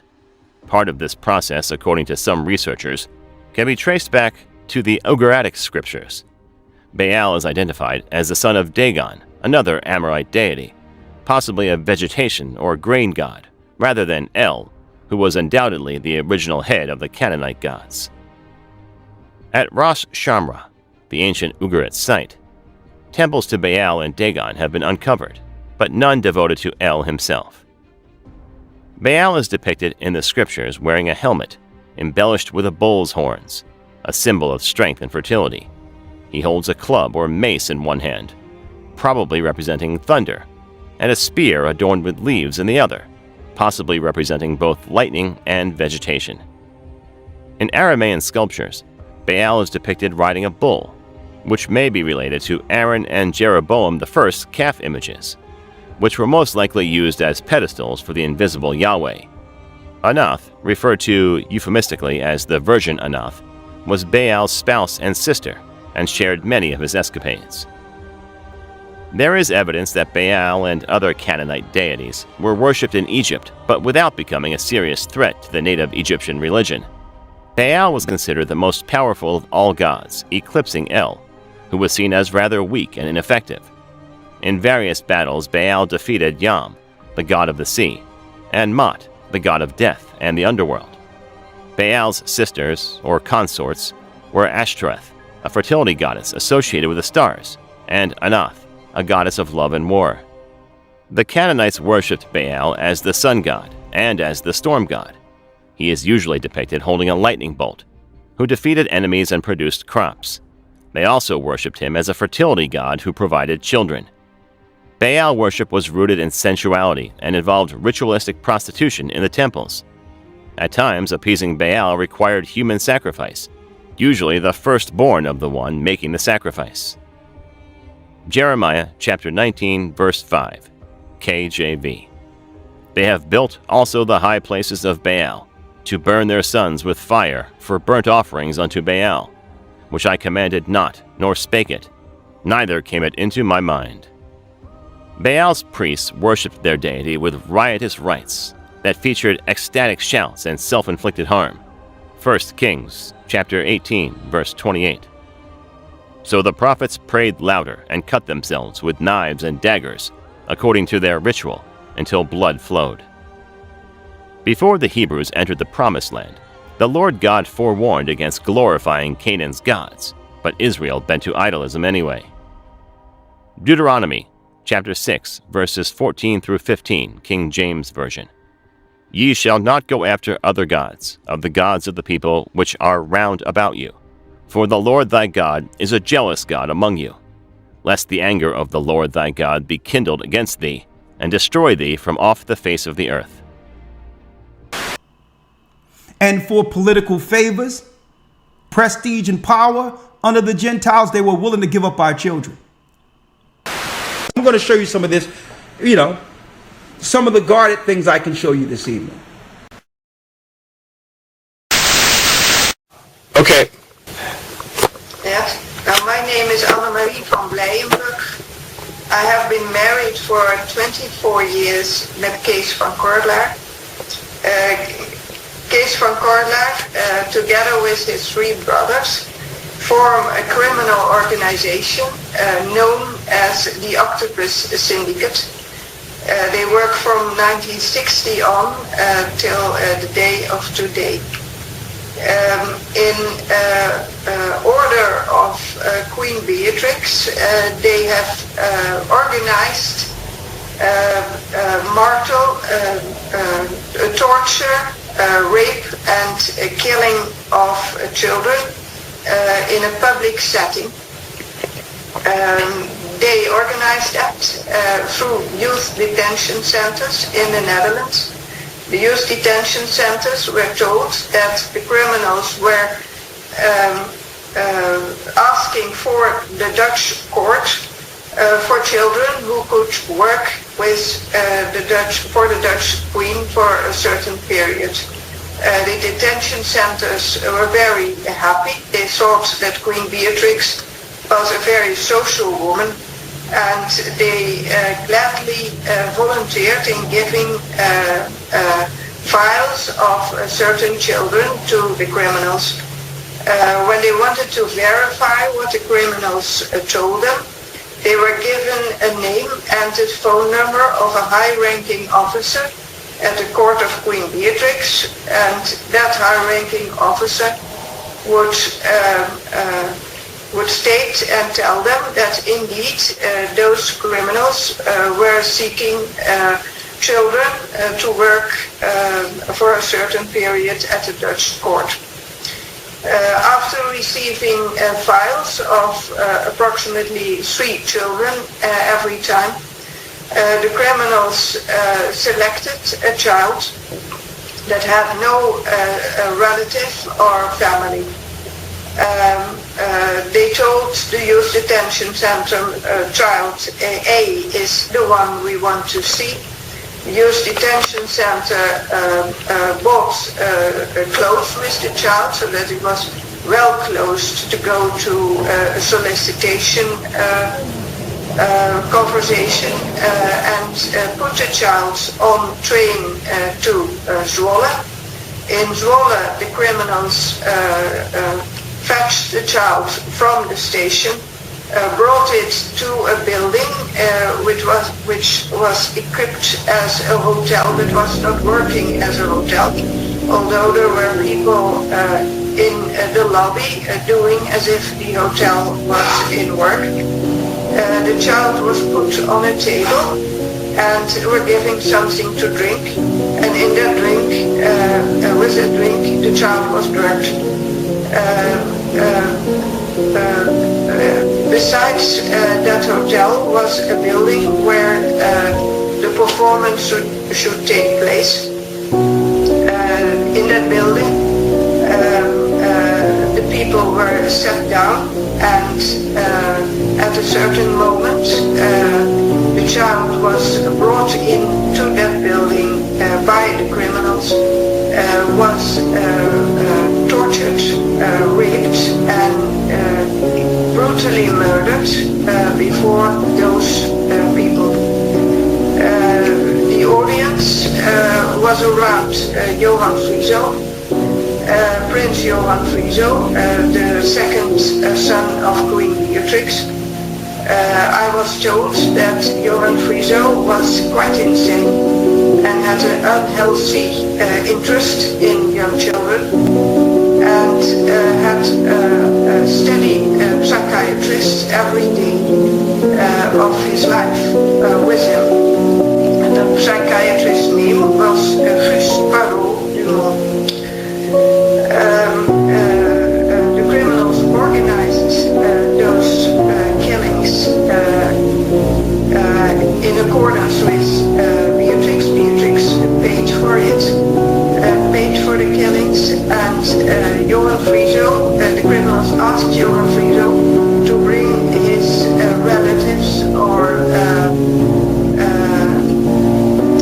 friends with him, and so the whole building was filled with very important people from the Netherlands, ministers, high-ranking officers, and all kinds of people that the criminals could put on photo, so they could blackmail those people and get criminal advantages from that. Could you name some of the people who were present? The people that I recognized there were, for instance, Prince Johan Frieso. I recognized Mabel Smith. She was there with an old, steady man. I think it was George Soros. I recognized Donner, a former minister of the Law Department. At this moment, Viceroy of the Netherlands. I recognized Ernst Hirsch-Balling, a very important former Minister of Justice. I recognized A. van den Emster. He was for years the head of all judges in the Netherlands. I recognized Dick Berlijn, the former head of the military department in the Netherlands.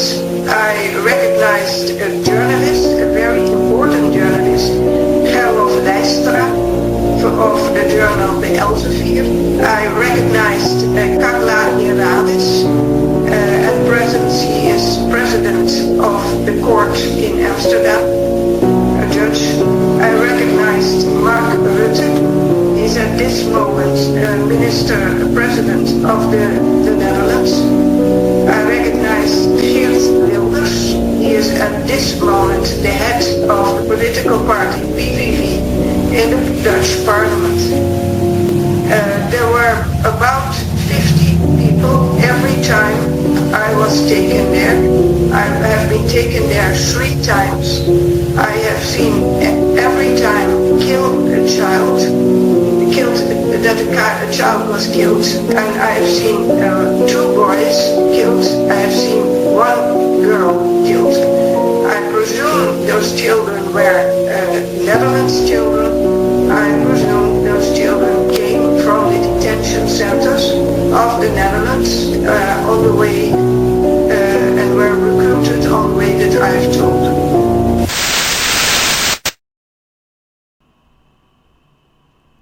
They was willing to give up their own children. And folks, this is what led to the fall of Israel. When the children are no longer safe, the nation will soon cease to exist. Elder Lawyer. Yes, sir. Let's go to the one in Amos real quick. The star of Moloch. Yes, sir. Amos 5 and 25. Let's read it. Yes, sir. Have ye offered unto me sacrifices and offerings in the wilderness 40 years, O house of Israel? Read. But ye have borne the tabernacle of your Moloch and Chayun, your images, the star of your God. The what? The star of your God. The star of your God. Which he made to yourselves. Which he made to yourselves. Here, in front of the mountain, we have the remains of what may have been that golden calf worship site. Now behind me, in this fenced-in archaeological site that the Saudis are protecting, you see both a stand with many petroglyphs of cows and people worshiping cows, as well as a structure that is slightly lifted that may be the altar in front of the golden calf stand. There's a sign in Arabic and English warning intruders against going into the area. The local tradition that this is where the golden calf was is so strong that if you approach it, you'll be suspected of searching for gold.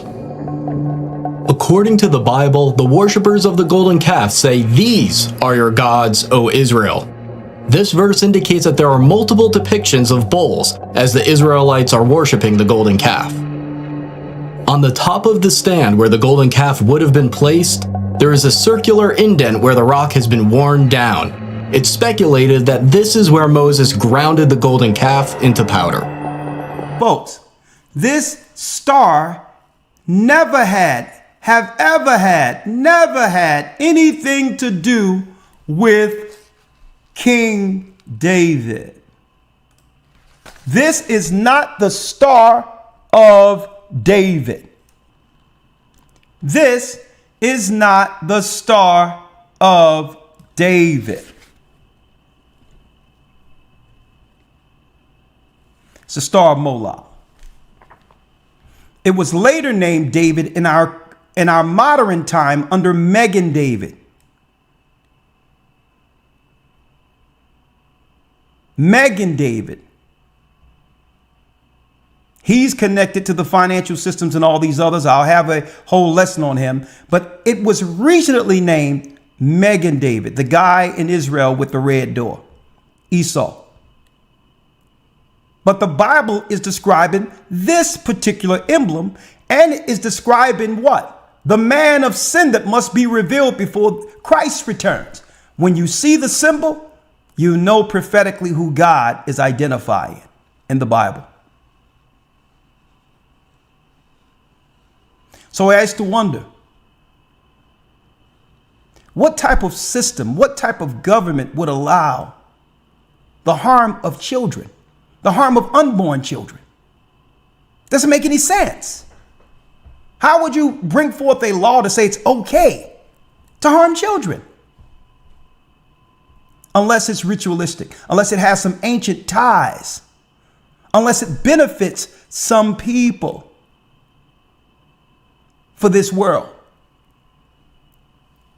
Well, the Bible identified what's connected to Remphan, Christmas, Easter, Sunday worship. All of that's connected to the ancient rituals of Babylon and Canaan. And you notice all of these particular holy days, what? Celebrate and make it what? Make it conducive for children to participate. It focuses on children. And no one ever even looked at this. Some strange white guy in a red suit going around the world to give children's gifts. Santa? And no one ever even examined, like, there is a Santa Claus. How suspect that is. That a grown man is going around at night while the parents aren't in the room to give a children gifts. Ritualistic participation in plain sight. Right before us, MOLOCH.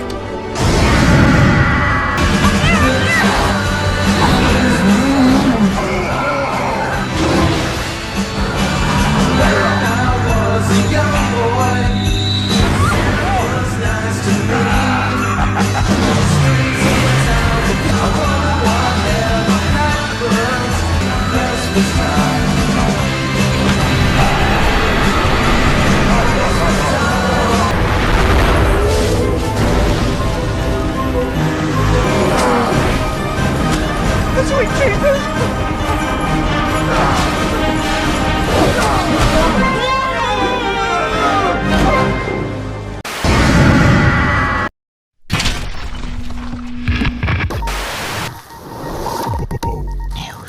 Na ons vorige bezoek aan Ameland kregen we duizenden mails met de vraag waarom we niet van tevoren verslag hebben gedaan van Sinterklaas. Wegwezen. Ik ben niks aan. Wegwezen hier nu. We zijn nu een week van tevoren hier. Laten we kijken of de Amelanders nu wel wat willen zeggen.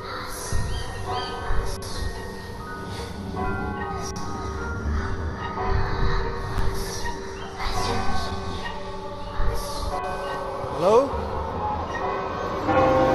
We kunnen ook samen op de foto hoor. Dat is toch ook geen probleem? Volgende week schijnt hier een groot feest te zijn. Ja, wat voor feest? Ja, wij vieren volgende week, net als in heel Nederland, Sinterklaas. Maar is dat het feest waar u op doelt? Sinterklaas. Sinterklaas. Oh, ja, dat is een Amelanderfeest. Daar kan ik u alleen heel weinig over zeggen, want dat is voor de Amelanders. Dat is een feest van de Amelanders. En daar kan ik als buitenstaander niks over zeggen. Waarom wordt er zo geheimzinnig over gedaan? Weet ik niet, moet u de Amelanders vragen. Het is hun feest. Wat hier al jaren georganiseerd wordt door de Amelanders zelf. Het is hun feest en dat willen we ook graag zo maken. U bent de burgemeester, dan bent u wel bekend met Sinterklaas. Ik weet niet hoe het spel in elkaar zit en daar geef ik u ook geen toelichting op als ik er iets van zou weten, want het is een spel van en voor Amelanders. Voor mij toch niet vertellen dat u er niks van af weet? Zoals ik zeg, ik geef u geen toelichting op het Sinterklaasfeest. Waarom niet? Omdat dat een feest is van Amelanders voor Amelanders. En dat willen de Amelanders graag zo houden. Als burgemeester van de Amelanders ga ik daarin mee.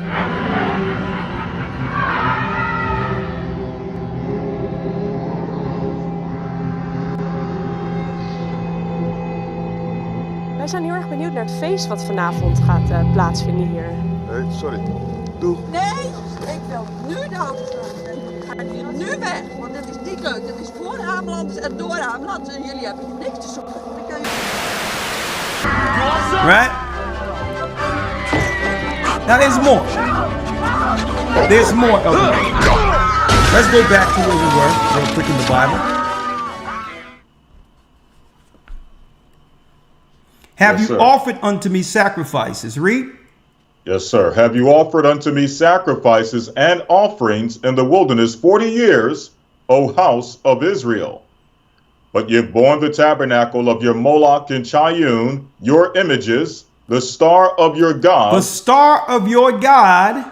Which ye made to yourselves. Which ye made to yourselves. Folks, this is not the Star of David.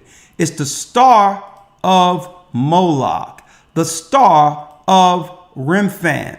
The symbol for child sacrifice in plain sight. When you see the bull, know that children in that area aren't safe. They are not safe at all. Now we understand that possibly, allegedly, why some of our children go missing. And we just write these things off as what? Independent road crimes, as if there's not any organized intent to get their little grubby hands on our children. The thing about Jimmy Savile, and I started writing in the books like The Biggest Secret, which came out in 1998. I wrote about all of this stuff. It was very clear from what's come out is the police knew about him. Special branch that's supposed to protect the royal family absolutely would have known about him. British intelligence knew about him. Even the locals in the area, the rumours were rife. Yeah. Yeah, so even like just regular folk on the street knew. But he was never collared for it. And then you start to look in the background. First of all, in his own words, he was invited into the inner core of the British royal family in the 1960s by a man called Lord Mountbatten. Lord Mountbatten was a known paedophile. He was infamous for it. Has that been proven officially? Oh yes. Oh yeah. I mean, people have come out and they've talked about being abused by him. But, you know, I've seen loads about this. I don't cross the line and say this is how it is unless I've reached a point where I've got so much information from so different people. And so, a known paedophile brings Savile into the inner core of the British royal family, where he becomes a close friend of Prince Philip, till they had a big falling out apparently, and a close friend to his death of Prince Charles, now King Charles.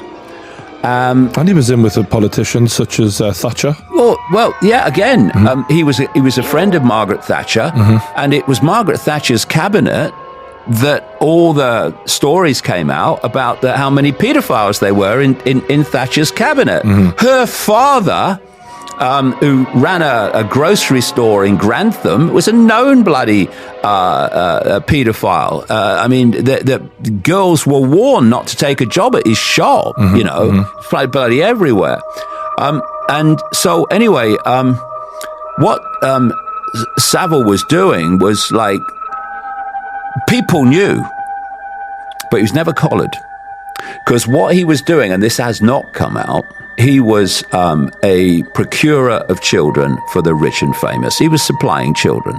This has come out through at least one member of his family, and it has come out through other sources, through the... It's not been broadcast in the way everything else was. It's not coming out through the mainstream. Yeah. So Ted Heath, right? Ted Heath, the Prime Minister of Britain, who took us into the European, what became the European Union, the EEC, he was a paedophile and a Satanist. And I said so in The Biggest Secret. And that book was read to him in the week of publication, when he was still a member of Parliament. How long ago was this? This was 1998. And it was 17 years before the Wiltshire police did an investigation into Heath, paedophilia, and said if he was alive today, we would open an investigation. We would be questioning him on this. What was his response when they read it to him? He just said David Icke must be mad, and that was it. There was no other response, and I wasn't. That's what he did, and Savile was supplying children for him. this has come out through various different sources, not least in the so-called care home in Jersey, which came to prominence at one point, involving Ted Heath. And I'll tell you a quick Was that story. the one that Savile was the... Yeah, that we used to visit. Because I've seen a clip of him, just for reference here, just so people know that there's, from what I've seen even, there was a clip of him talking to a little girl, I think, in the bed, and she was really scared of him, and he said, "What have I done to make you so scared of me?" And she said, "Everything." And it was chilling. It was horrific. People were scared of him. Yeah.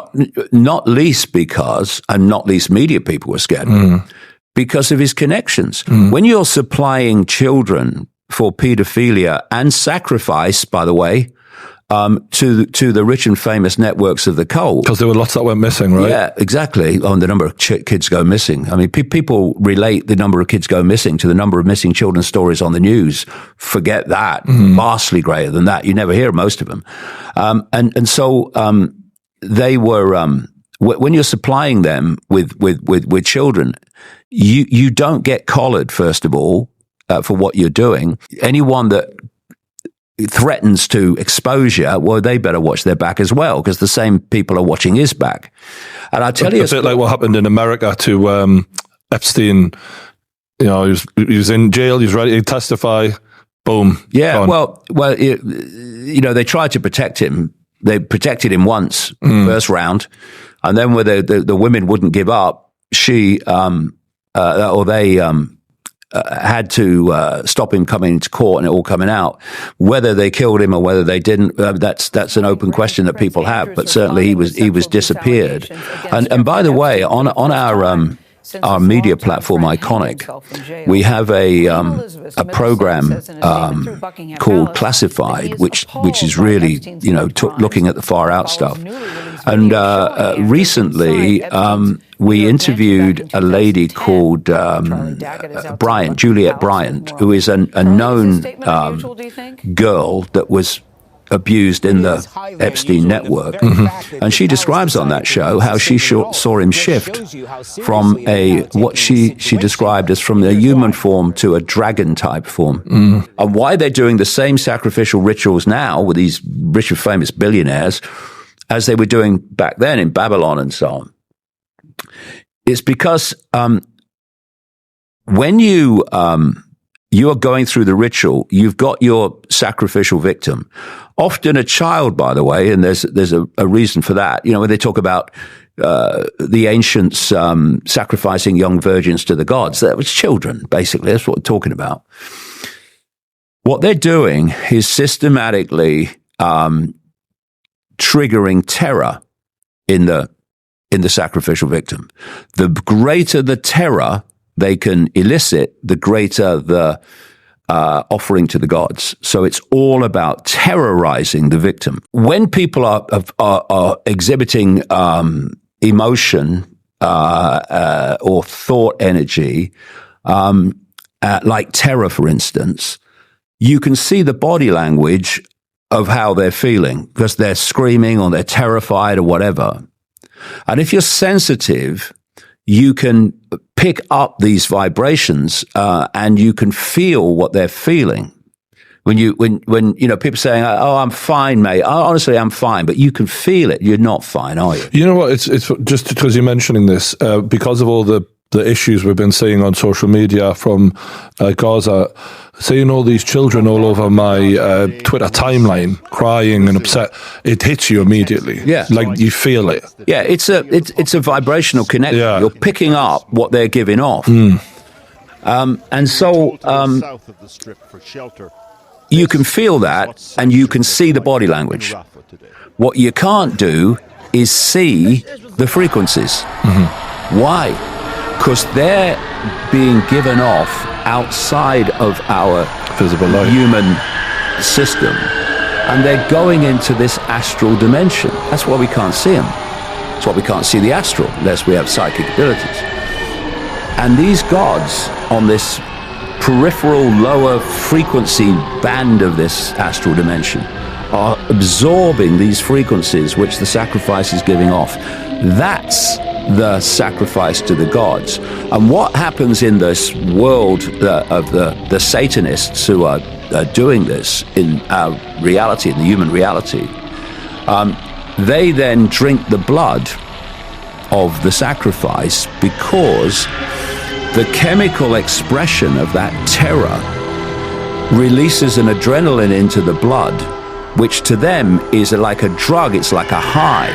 And they drink the blood, and people have seen this happen, have described how when they drink the blood, they go bloody wild often because of the effect it has upon them. And this is where adrenochrome comes from.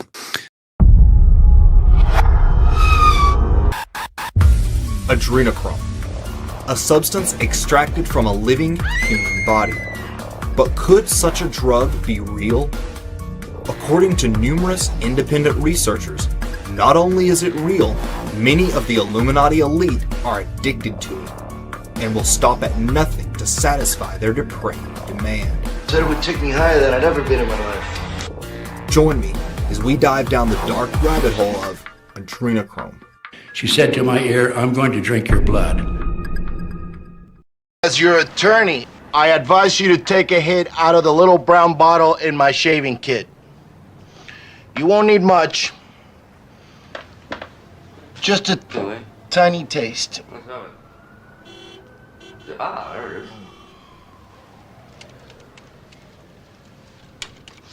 What is this? That stuff makes pure mescaline seem like ginger beer, man. Ginger beer? Adrenochrome. Adrenochrome?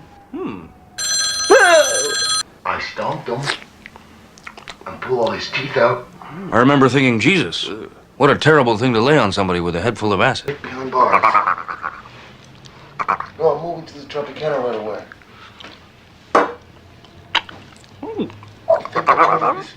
And then I'm investigating these rich and famous billionaires of today who are players in this cult. And again and again and again, I'm led into Satanism and pedophilia. Those two are absolutely connected for reasons I explain in the books. And what are these bloody billionaires doing satanic ritual sacrifices to their version of the gods, right? Is this like the Owl God where we seen the footage that Alex Jones took? Yeah, in Bohemian Grove. Yeah, with George Bush and all of them were there. Al Gore was there. They're doing it to the same gods, right? They're same frickin' entities that the ancients were doing the sacrifices to and were terrified of. These people today are doing the sacrifices to in the cult. And I've talked to people all over the world over the decades. I've been doing this a long time. 34 years I've been doing it now, and they're coming up 34 years. And I've met Satanists and people that took part in rituals against their will who have told me of their experiences. And these are major players like the Royal Family, British Royal Family, Dutch Royal Family, all that stuff, all major players in this. Now there's more. Even when you do good, there is more. Evil always has his presence. There's that sin within all of us. When you get right, it's always watching, waiting, hoping you slip up. Walking evil, time to move different, time to turn this eagle to a stool pigeon. Talk of righteousness and not a mood switching. Trying to build a house, but the tools missing. Blaming everybody, brother, you tripping. Stuck in this world, I'm through sinning. Glass dark, I need true vision. Shine in the dark world, are you kidding? Who will listen? Everybody busy sinning, that's a given. Bunch of needy children who need a whipping. I'm busy chipping away at the sin I was living. Preaching addition, but the world teaching division. Instead of the law, they teaching religion. Logic is flawed, totally fiction. Lacking our God and what he's given. Tell me, why don't they listen? Is it the cowards now or the smooth talkers? Backsliding, moonwalkers. A coffin now is what they truly offer. Talk of money, but you never prosper. Doctors turn you into streetwalkers. Legalizing these child stalkers. The peak of iniquity's only getting taller. Brace yourself for the crumble of the dollar. But watch and pray. That's word from the Father. And what can I say? This world is a bother. Hopefully, he's with me truly. Evil all around me. I just pray it don't consume me. I see evil all around me. I see evil all around me. I see evil all around me. I see evil all around me.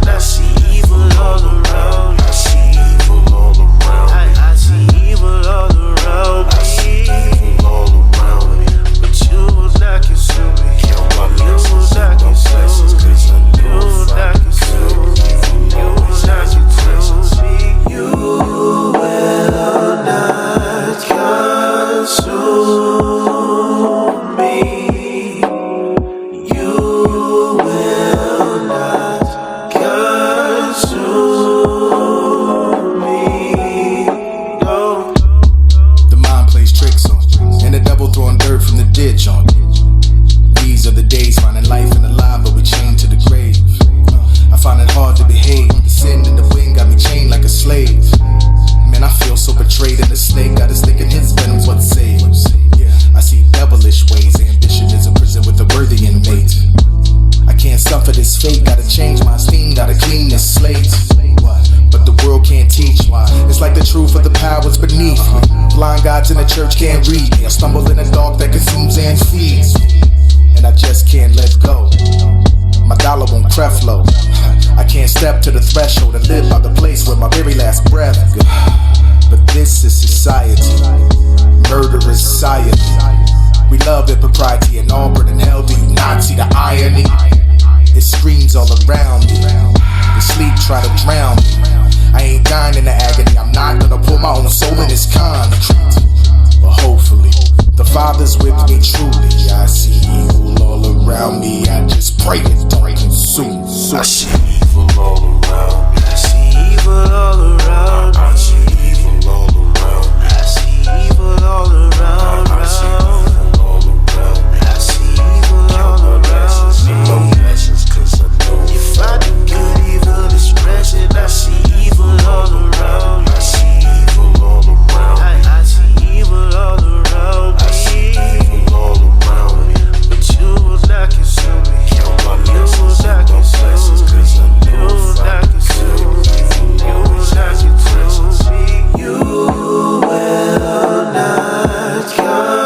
consume me.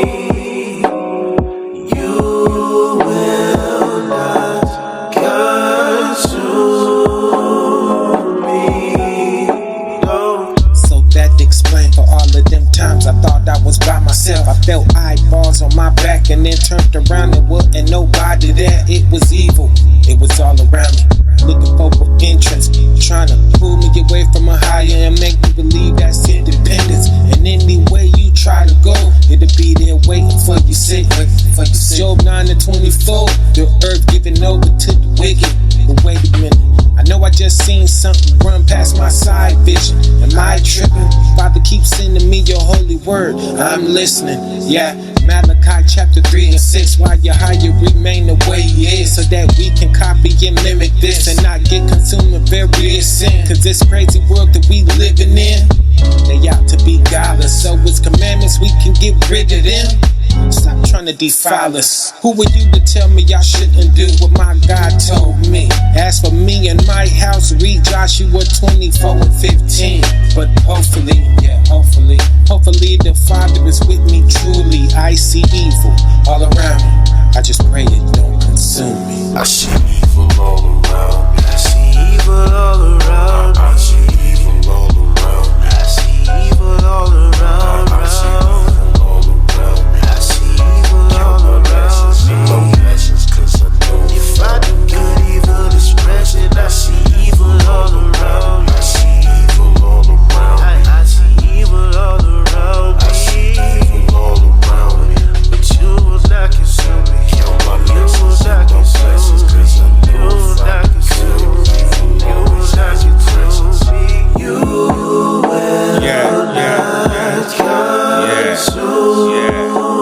Just trying to endure and never fall, Connor. You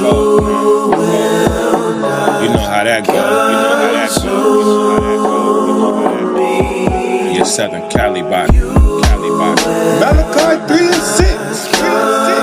For I am thy power of higher. I change not. Therefore ye sons of Jacob are not consumed.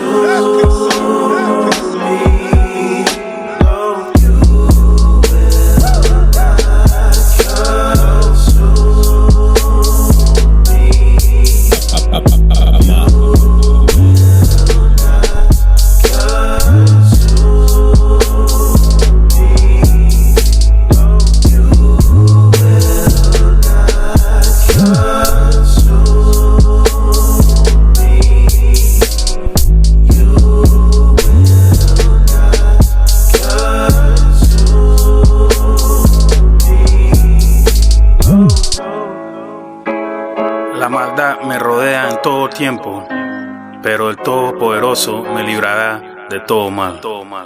You will not consume me. Your mind is playing tricks on you. And the devil is throwing dirt. Hey, why do I hear the real one? Don't put that in it.